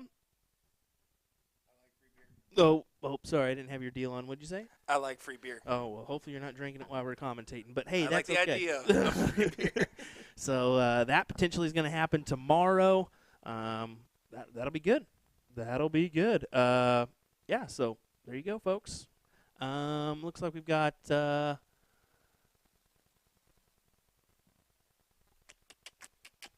anyone have a link to a readable flyer for the whole event? DPFLDarts.com is your place to go check that one out if you're wanting to. So go head on over there. There'll be a I think there's that information on the sheet. But just to give you an idea of what we've got tomorrow, do you want to rattle that off? I think we got Supercut. No, sorry, Friday. There we go. Yeah, exactly. So Friday at 2:30 p.m. Eastern is going to be the start of the women's and men's doubles. That morning, the Super Cup will be taking place as well. We started coverage at 3 p.m. Eastern, so it'll be starting at the women's doubles and men's doubles event, and then into singles 501 in the evening at 7:30 Eastern. It will be the start time for that. Some great stuff tomorrow, thousands and thousands of dollars. I mean, we're talking big first place prizes. $2,000 for the men's doubles first place. I mean, in the event you're watching this evening, $1,200 first place. You're making some money if you're out here and having a good run. Yeah, you certainly are. So we'll find out who's going to be making a run in tonight's event. What did you say we had on the line for tonight? $1,200 for first. Gosh, dang, that's some beautiful money. Who doesn't love that? All righty, hang tight. Like I said, Elliot should be making his way over here. I know Lewis just got done. Maybe he'll grab a drink, use the restroom or something, and then he'll come on over. Yeah, some Gatorade or something. There we go. All righty, hang tight. We'll be right back.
All righty.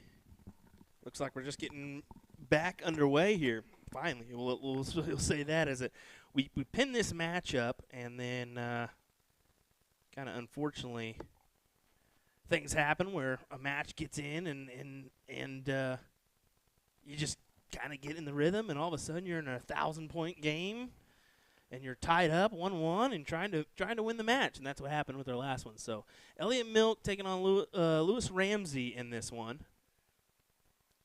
Yeah, this is going to be a phenomenal match here. I mean, this is a top 16, so they're already in the money, and every win now matters more than ever. And just a reminder, this is just a small little section of this DPFL Live event. We do have the tournament hall that is underway. Unfortunately, we couldn't get a camera in there this weekend, as it was just a touch too far away for us to get our camera in view to do some overhead matches. So this is what we're rocking with today. We got the one board streaming, or this weekend, the one board streaming, which is should be good. Allows us to do more switches and stuff, which who can't love that one? You know? Yeah, exactly. When we do get matches, we want to focus on having the highest fidelity possible, focusing on those switches, making it look as professional as we can. Of course, sometimes we do have those lulls, but the action's here now.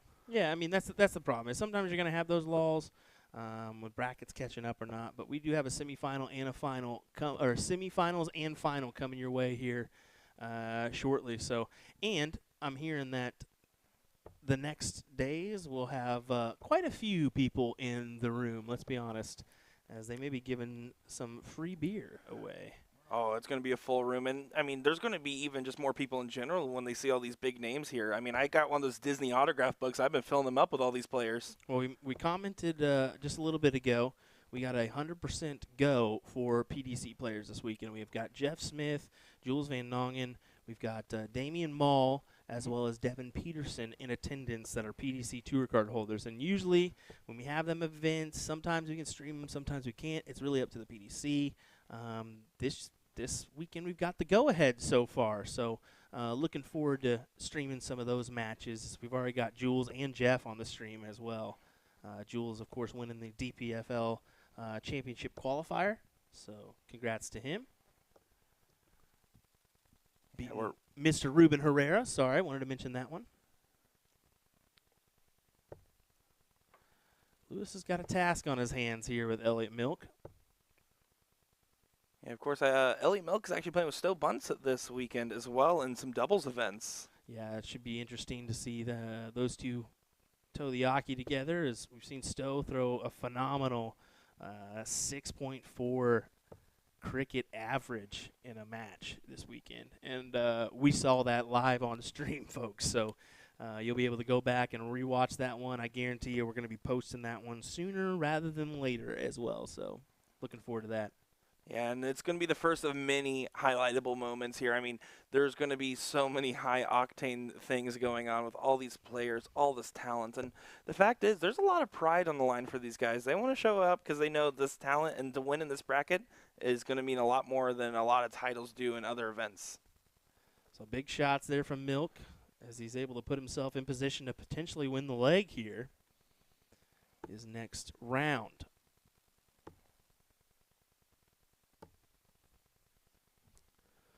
Lewis probably feeling a little bit. He just had that intense matchup.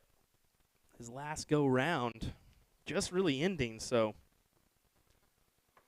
He was able to take this first leg here, so good start there. And, of course, this is going to be the alternating format, so there's going to be no diddle or cork between these legs here, giving opportunities abound for both players to get a chance to go first on those 20s.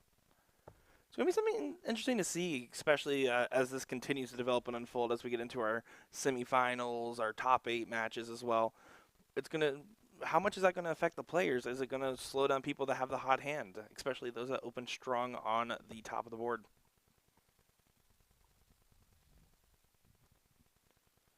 See, Elliott Milk still playing very comfortable there, but not able to get that close on the 20s. I wonder if that's going to hurt. Capitalize on the trip 19 there. The last dart. Yeah, but I don't love that shot from Ramsey, if I'm going to be honest here. It gives Elliott Milk the opportunity to really take control. Yeah, and that's exactly what he's looking to do here. Looking at that 17 bet, only grabs a single, so we'll see. Lewis can put in a nice trip 18 here. He cannot. Ricochet off the barrel.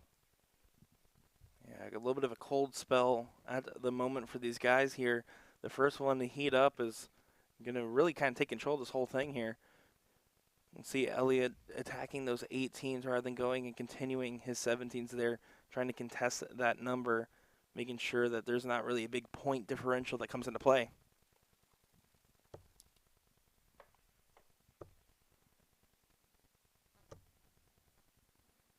And that last start deflected out there. You can see the frustration there from Ramsey. Deflected up into a single there. So he does get the close.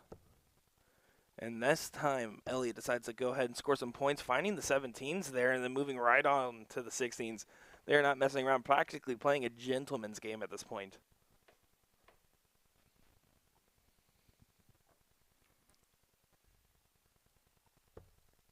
This is a now or never moment for Ramsey. You have to imagine with that misstart there, if Elliott Milk keeps continuing what he's doing, getting those 16s here, it's going to put him up for a chance to go 2 straight. Yeah, and I mean, you're seeing this 4.0, 4.1 average from Elliott Milk, where Lewis is only averaging a 2.5. I mean, the advantage is really in Elliott's hand. He's just putting up numbers just enough to try to just get him through the next round. That's exactly what he's doing. Yeah, and he's heating up as the slate continues on. At this point, it's feeling like a little bit of a lost cause here as he is 3 bulls away from taking this one. Let's see if he can do that one. We'll zoom in on the bulls here. 1, 2, 3 for Milk as he's able to put it away in this one over Lewis Ramsey in this DPFL singles cricket event. Yeah, now Elliott Milk will face Alex Spellman in the top 8 in the next round there. So that will be his next round opponent, as Alex Spellman did best out Roger Carter. There you go. Well, let's get our top 4 here. What did we say? Jules Van Dongen's into the top 4, the semifinals. And Jeff Smith, Stowe Bunce, is going to probably be your, well, did they call that one to the, no, they called it on board 50. So let me just go see where we're at in that one. We potentially will have this Alex Spellman Elliott Milk match next, is what I'm assuming. So hang tight. We'll see if we can get that one up on our stream next. We hope. Let's go do it.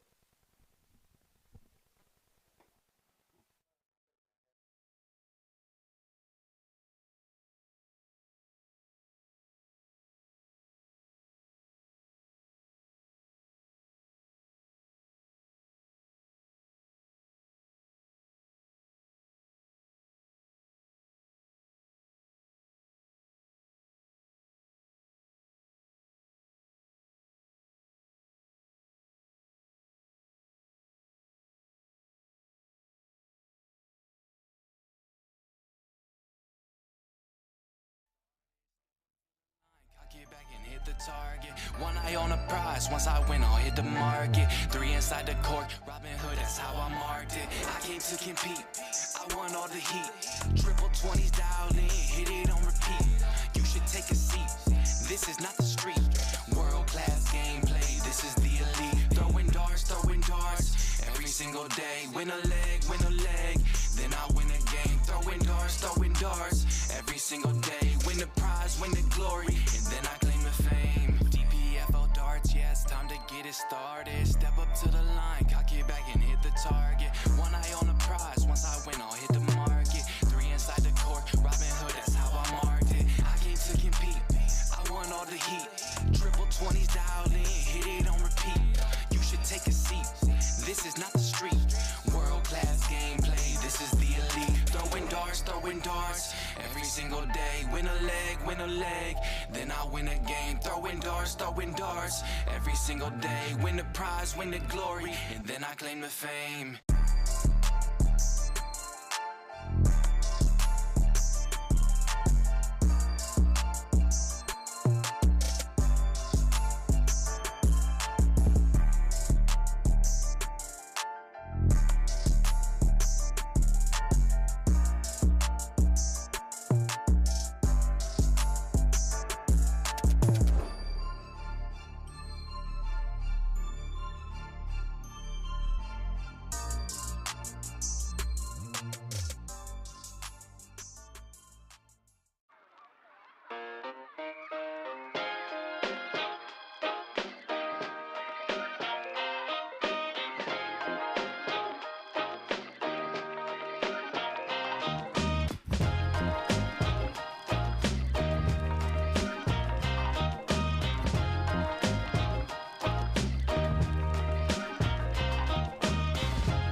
right, took a moment to go talk to Tim and see where we're at in the bracket. It looks like we're going to have the Jules Van Dongen versus either Alex Spellman or Elliot Milk up next. They went ahead and put them on an opposite board to get them going. And then Jeff Smith, we actually just hopped out there to see because they were already underway as there was a match already playing out on our board. Jeff Smith, Stowe bunts. Jeff Smith beats Stowe 2-0 with a 4.5 average to advance to the finals. So next up for us, Jules versus Spellman or Milk next on our live stream. Don't go anywhere, folks. We will be right back with more action here.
So you want to get into darts, but you're not sure how. We can definitely help with that.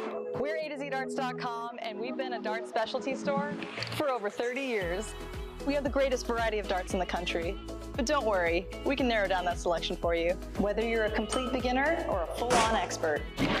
We developed our own Colonial brand to offer an inexpensive line of darts, dartboards, and accessories, so you can get into the game without breaking the bank. Join our amazing community by going to azdarts.com.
Alrighty, folks. Just doing a little investigative work on the Spellman milk match. They're just getting into their first leg. So what we're going to do is, if you want to, our YouTube feed and our StreamStack feed are going to stay active.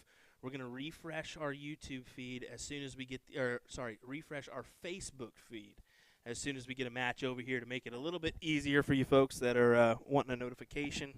And I think that'll actually help us kind of jump up our numbers a little bit once we do get a match over here. So we do apologize for the length of time here, but you guys got to remember, this is the first day of the event. There's going to be some mishaps that happen. You've got a tournament crew this is their second live event, so you got to factor that in. And for those that are requesting us to go do that, we can only do a certain amount of things, guys. I mean, we are streamers, we're not tournament directors, so it does make it difficult when you're in a match to pull another one. But we'll make it happen. We'll refresh the Facebook feed, like I said. If you want to stay here and kind of keep an eye on things, you can do YouTube or StreamStack. But if you want to get notified whenever we go live on Facebook, just hit that like and follow button, and you'll get that notification. Alrighty, hang tight. We'll be right back.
DPFL Darts, the world's #1 place for all things darts. If you throw, you know. DPFL Darts, yeah, it's time to get it started. Step up to the line, cock it back and hit the target. One eye on the prize, once I win, I'll hit the market. 3 inside the court, Robin Hood, that's how I marked it. I came to compete, I won all the heat. Triple 20s dialed in, hit it on repeat. You should take a seat, this is not the street. World-class gameplay, this is the elite. Throwing darts, every single day. Win a leg, then I win a game. Throwing darts, every single day. Win the prize, win the glory, and then I claim the fame. Yeah, I get cocky every time I step to the yaki, knowing that there's nothing you could do to ever stop me. This is not a hobby, no, it's more like my life. Started back at 5, always aiming for the 9s. Playing 301, 501, killer and cricket. Only throwing slots, learn how to use my wrist to flick it. Spinning off the fingertips, that's when I started to get it. Now, every time I aim at the bullseye, I hit it. DPFL darts, yeah, it's time to get it started. Step up to the line, cock it back and hit the target. One eye on the prize, once I win, I'll hit the market. 3 inside the court, Robin Hood, that's how I marked it. I came to compete, I won all the heat. Triple 20s dialed in, hit it on repeat. You should take a seat, this is not the street.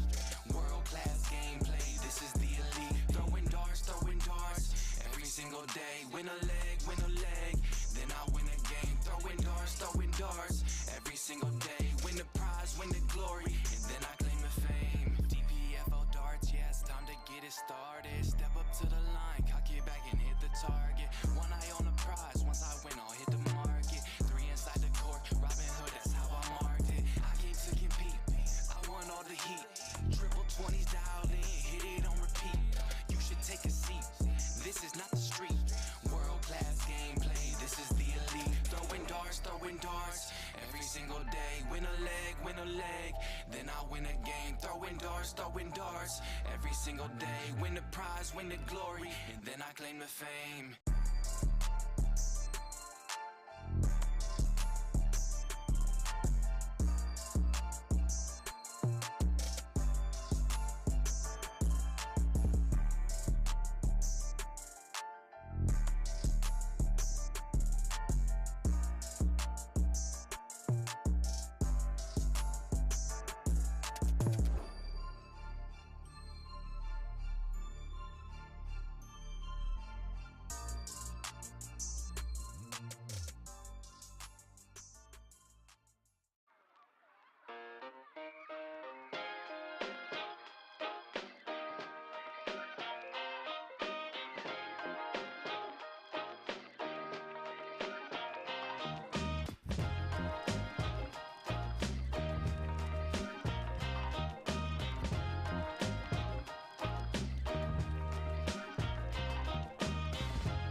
right, everybody. Appreciate your patience here as we get back underway with our semifinal here in singles cricket. As you can see, Alex Spellman taking on Jules Van Dongen in this one. Should be a great matchup. William Stewart here alongside me for this one. Mr. Greg Tong of DARTCONNECT. How's it going? Hello, everybody. Hello, everybody out there in streaming land. So far, good tournament. What do you say? Yeah, it's been great. It's just day one, and look at the quality we've gotten already today. Exactly. Of course, we want a little bit more action on the stream for you. I did go out there and talk to Tim, and he was like, "Oh, yeah, we can make it happen." So looking forward to some more action on the stream here over the next 3 days. But for right now, it's a semifinal and final for us here. This is looking to be a good one, Will. Yeah. Oh, I would say an appetizing one nonetheless, as these guys have been really battling well. Jules winning the DPFL championship qualifier. That was the Spellman boogie we just saw there. He just gave us a little, okay, we'll take the 0 and move on. Like, is that camera on? Jules, of course, just needing the 1, 2, 3. Oh, outside at the last. So door's still open here, potentially.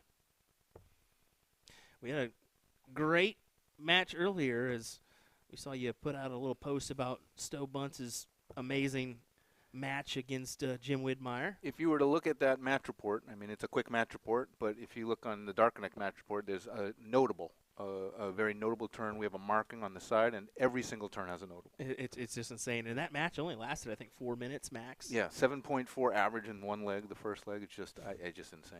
I don't see how that's possible, but it was on the stream. Yeah, it was, and people, you got to see that with your eyes yourself. So, we'll try to clip that match for you folks and get that out as soon as possible for you all to enjoy by itself. Spellman falling a little bit behind here. Looks like Dongen rung him up on the 20s for the points. So Alex is going to get a chance here to come back on the 18s. Starts off strong. See if we can put 2 more in there. Ooh, a little low. Just 4, catches up a little bit, but still a bit behind.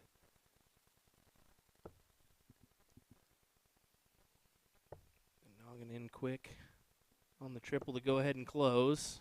Good padding there as he able to hit the trip 20 for a 260 to 108 score line here. Well, one of those 18s doesn't count. But, yeah. We'll give it to him.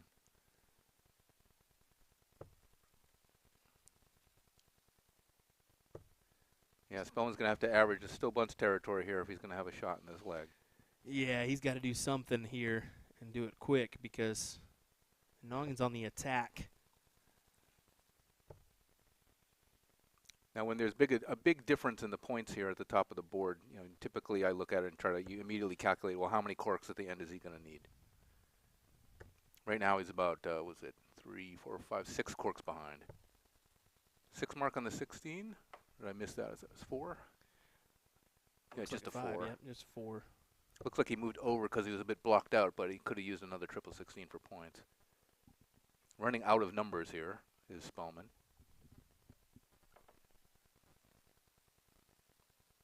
Gets a little break there from Van Dongen, just a single 20, single 16.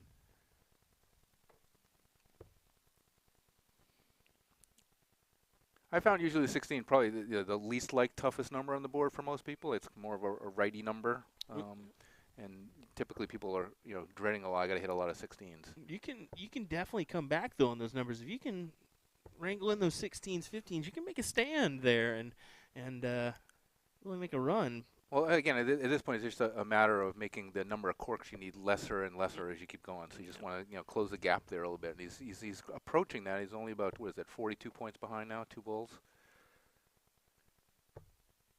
Didn't get a triple there. That's going to hurt.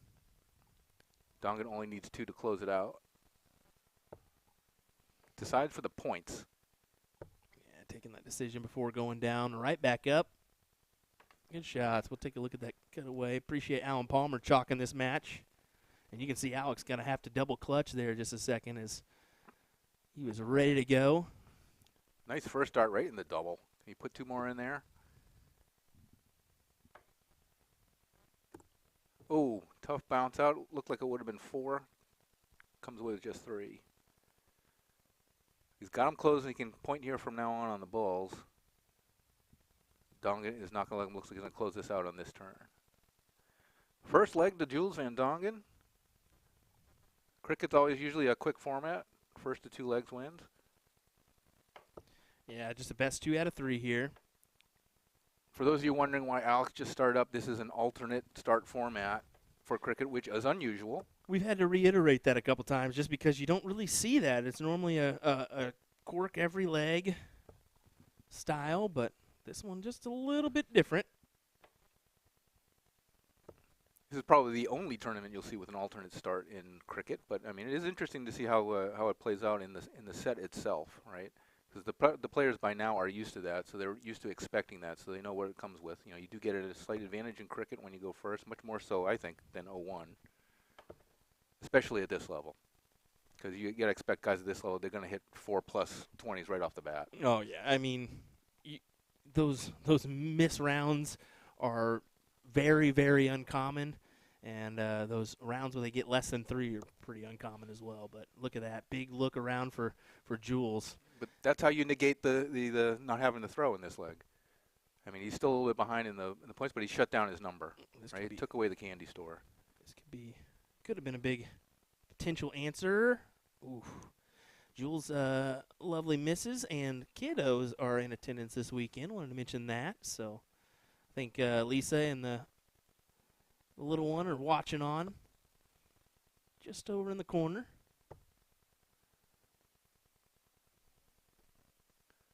Good 5 mark.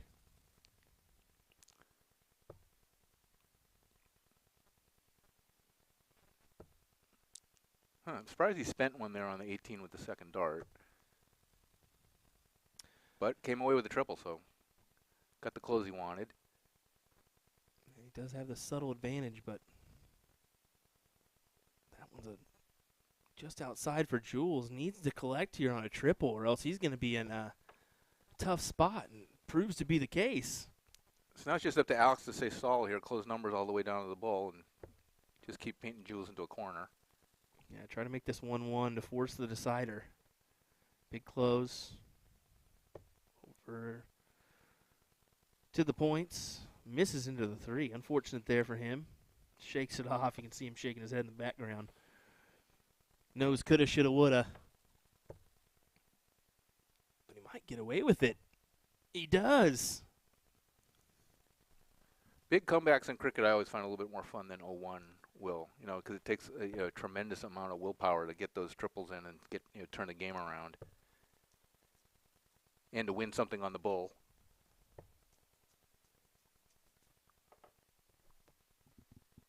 So we're down to the bulls here. Dongen wants to hit 4, decides to clean up a little bit. Sweeps up to 17 and 16. All bulls now for the rest of this leg. Alex needs 3 and Jules needs 5. You can see he's very upset with that one. He's going to have to really work his way around. He's working his way. He went about a foot to the right. Yeah, and there's nothing over there. These hockeys are about 2 foot long. I think that he's freeing it over there, as they say. And Jules knows this is an opportunity to steal the match. Here we go. There's one, needs 2 doubles. Gets the first my. one. Oh. That would have been fantastic. Instead, it'll go back to Spellman needing the 3. Can he respond?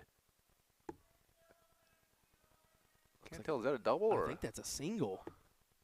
Oh, Ooh, no. He's going to have to move on the hockey again. He's pretty blocked out. That is a terrible block, and now he's going to go, where do I go now? And he's going to go all the way over here, ladies and gentlemen. Got to give it a little bit more oomph. Ooh, and short. Didn't compensate well enough for the extra distance. Jules now just needs 1 to take the match. Jules for the win, yeah. And he does it.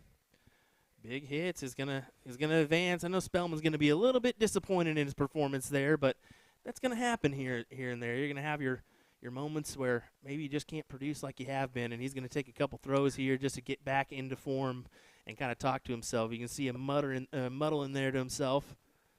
It is unfortunate, but here we go. We'll get underway here in just a moment with our finals of this one, as Jules Van Dongen will take on Jeff Smith, 2 PDC Tour card holders, up next on the stream. Don't go anywhere, folks. We'll be right back for that one, okay? And like when I mean right back, I think they've already called the match to the board, so we are going to get that match very quick. So don't go anywhere. 5 minutes, hopefully, and we'll get you another one coming your way. Will Stewart, Greg Tong. The Silencer versus the Dutch Dragon. There coming we your go. way. There we go. Can't complain. Maybe you'll hang in there for another one. What? Yeah, I'll be here. There we go. All righty, folks. That Hang was tight. too quick. That was very quick. We'll be right back.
Alrighty, here we go. Our finals.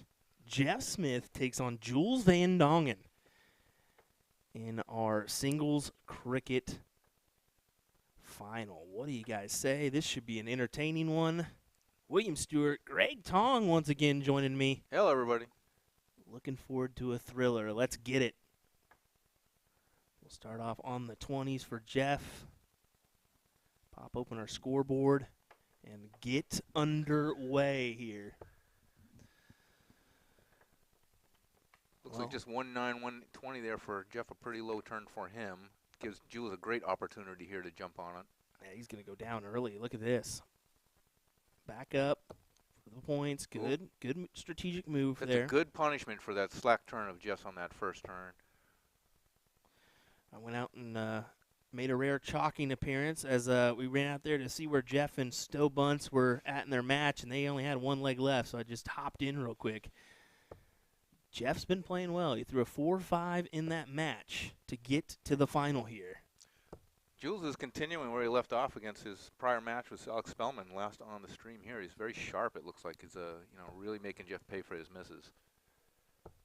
Let me quickly explain something. You're probably wondering why it says DNU next to Jeff Smith's name. But let me explain. Jeff's told me earlier in the tournament that he wasn't getting his DARTCONNECT notifications. So I took a look at the player list, and I saw there were 2 Jeff Smiths. And someone registered Jeff Smith with the wrong email, so there are 2 of them in there, and he used that Jeff Smith to register for the event.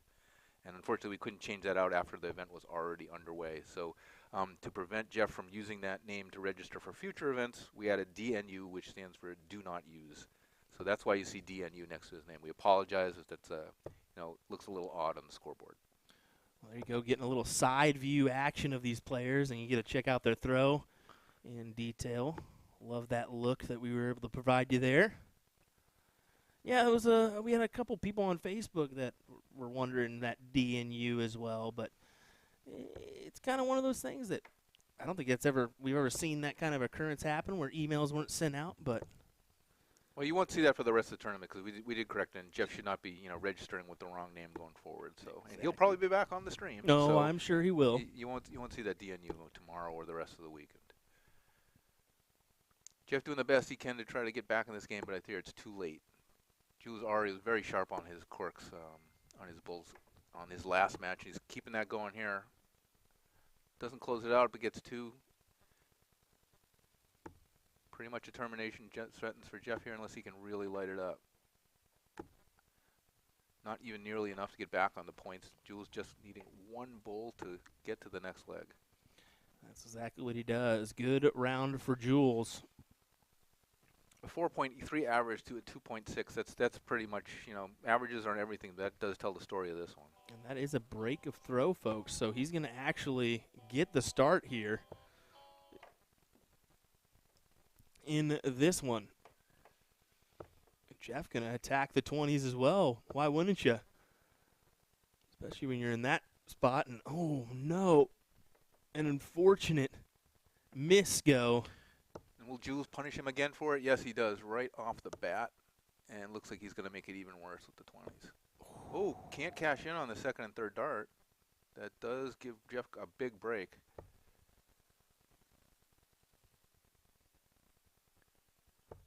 Yeah, trying to step over and find his way. Now going to step on over to the other side. Just 3 singles. Again, low scoring for a player like Jeff Smith. So he's going to need to find his comfort level very quickly. Again, very short format, 1st to 2. Actually, no, it's 1st to 3. First to 3 5 for in the final. For the final, yeah, as we can see there on the DC scoreboard, the step up for the final alone to that best of 5 format. That just gives Jeff a little bit of hope after that first leg that he can come back into this match. But coming away with 1, that's those are not Jeff Smith darts, so he's going to have to turn it around. Jules not wasting any time to just put Jeff behind him. Well, the thing is, even if you're in this position from Jeff, if you lose this leg, you're not out of it. We've seen a 2-0 deficit get erased to try to make that last leg decider happen, but we'll see. He's trying to fight and claw his way into this one right now. Finally, a big 7 mark from Jeff Smith. Does get him an 8-point lead, but got 2 open numbers. Tell you what, it's been nice to see. There's good amount of Canadians here this weekend, it looks like. Jim Long, Jeff Smith, to name a few.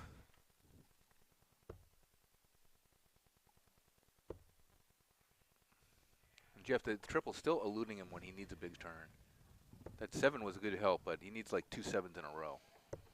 Jules just going after these 15s. Back up for some more points. Good collection with that big trip 20. Just putting this more out of reach. It's such a heartbreaker when your opponent on his 3rd dart throws a triple for points. It's really tough to come back from that kind of pressure. Possible 9 mark here. Yeah, he's working his way over. Oh. Is that in the trip 2? That's a neighbor. Oh. That is a neighbor, unfortunate. It's too bad the double 18 doesn't come in here too strategically for Jeff, because he'd hit that all day. Oh, my goodness. He chooses that route all the time. I'm surprised if he wouldn't give the double 18 a go in certain occasions in cricket. Has a chance to bring it back here on the Bulls, but just 2 is not enough. Jules for the win in this leg to force a 2-0 win. That's it. Yep. He didn't even know himself. Hopefully they realize. Do they realize? They don't realize it's first to 3. It's first 3. Wait, don't do anything. Oh, I think they just realized. Still playing. Oh, yeah. Jules has that sheepish grin. The oops. It's like, oops, I didn't win. Jeff is still smiling about it. We'll see if that's a factor in this one. Like, I can't believe I got a free turn here. We'll see if it's a factor in this one or not. Has his best first turn of this match so far with a 5 mark. Maybe that's all he needed. Was just a little spark of life.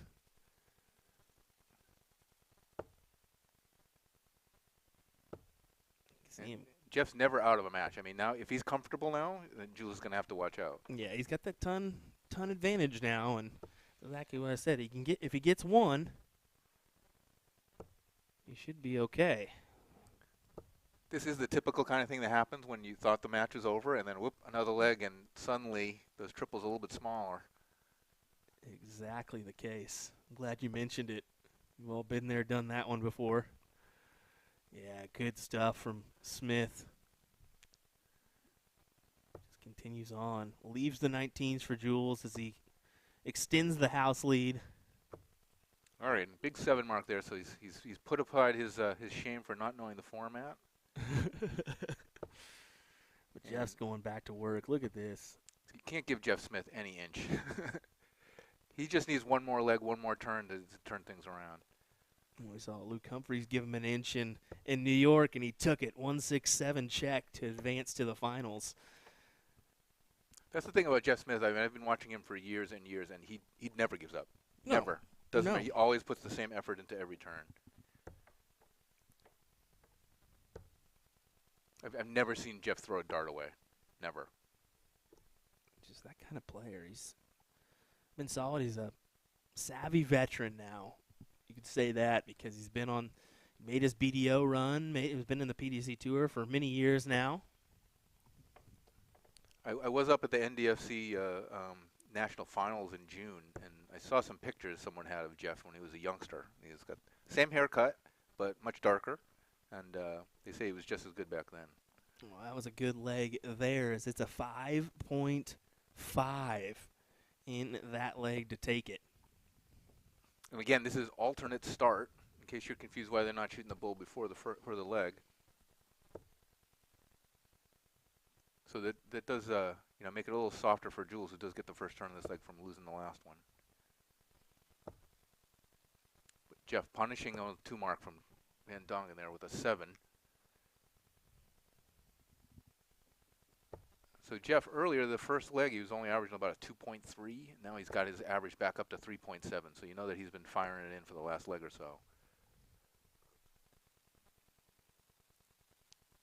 Does he attack the 19s early? He's going to let Jules have the 19, going straight for the 18 to put more pressure on with some more points. Did he get the 4 mark on the 8? He did. He did. Okay. Yeah, he was trying to decide if he wanted to make that move down to the 19s or not. He elects to. Look at this from Jules. So Jules is going to punish him for letting him have the 19 here. It's always a risky strategy. It definitely is, but I think it's not necessarily a bad idea. Take a shot now, closes it. Good hit for Jeff. Well, that's one of those, when it works very well. Yep. So give it a try, but I guess going forward, he might start closing numbers if Jules has one ahead of him. I'll tell you what, I am digging Jeff's Cosmo jersey here. It's got that nice little old school kind of silky look to it. It's almost like plaid, but with no color. True. I mean, it's got that like shine to it. Oh, man.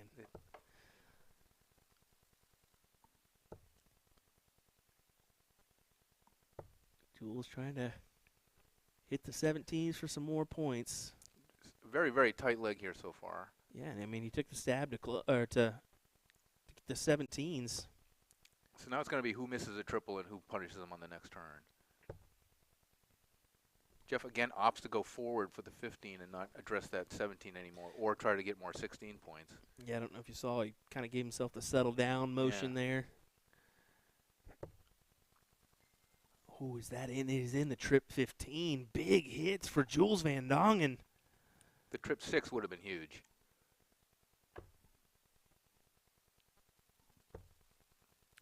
Jeff doing what he can on the 16. Got to use what your opponent leaves you. Again, Jeff back against the wall. Can't lose this leg or he loses the match. Big hit. That ties us up. Ooh. Oh, my word. Go back and Oh. a big 9. It's going to count as an 8, but That could be a door closer there. very much so. Jeff needs 5 bulls here at least, just to stay in the match. Jules Van Dongen to try to go 2 for 2 on the weekend so far. He's been very proficient on closing out these bulls, so it doesn't look good for Jeff. He can use that as a marker. Will Jeff get one he's more gonna turn? Go up. He's going to go up. Oh, Oh, he didn't. He nearly stayed fell there. out. He kind of gave that motion that he was going to go up. I was like, what are you going to go for, my guy? But Jeff needs 4 bulls to get the point lead. Not going to get it now. So Van Dongen will come back with a chance to close this out. 2 bulls shy of the point lead. Van Dongen needs 1. Ooh, way off. He's zeroing in, getting closer. And he pulls it out. well, there it is. Jeff Smith will be your runner-up in this one. Jules Van Dongen taking the title as he will go 2 for 2 so far for the weekend. I think we have a replay for you. Let's see if we do. Just outside and inside with the last. Jules Van Dongen will take a second title here in Kissimmee, Florida. Good stuff. Johnny K. I didn't know he was in attendance this weekend. Good to see him. There we go. Well, all righty. We're going to bid you adieu tonight, as that's going to be our last match of the stream this evening. We do have more action coming your way tomorrow. We'll start at 3 p.m., but in the meantime, we'll give Greg a big shout-out. Thanks for joining us for our final here, Greg. Thanks. Before I get an angry text, I just have to give a shout-out to the captain of my Minuteman team, There Chris you go. Jensen, our sensei. And so, Chris, you can't say I never mention you when I'm on the TV. Well, how about we give a big mention to DARTCONNECT, too, because the amount of the work that you do with David and so many others to make the DARTCONNECT the system that it is incredible. So I appreciate that. Well, I mean, we're dart people too. We want to do as good for darts as everyone's doing, just like what you're doing. We're all here to promote the sport, and I think it's actually working. Oh, yeah, it is. It is. We're starting to see more and more players involved as he will get his trophy. Look at that A little check. check. And that is a ring in the middle of that trophy, too. So kind of cool little trophies here. Very unique. Very unique Not indeed. a lot of. I've seen the belts, the wrestling belts, but not the rings yet. So that's pretty cool. There we go, folks. Well, thanks for joining us. We appreciate you. Join us tomorrow. 3 p.m. is when we start our stream. That's Eastern time. That'll be 12 p.m. Pacific. So join us tomorrow for more action from Kissimmee, Florida at the DPFL Darts second live event. And tell your friends. There we go. Good stuff. See you later, guys.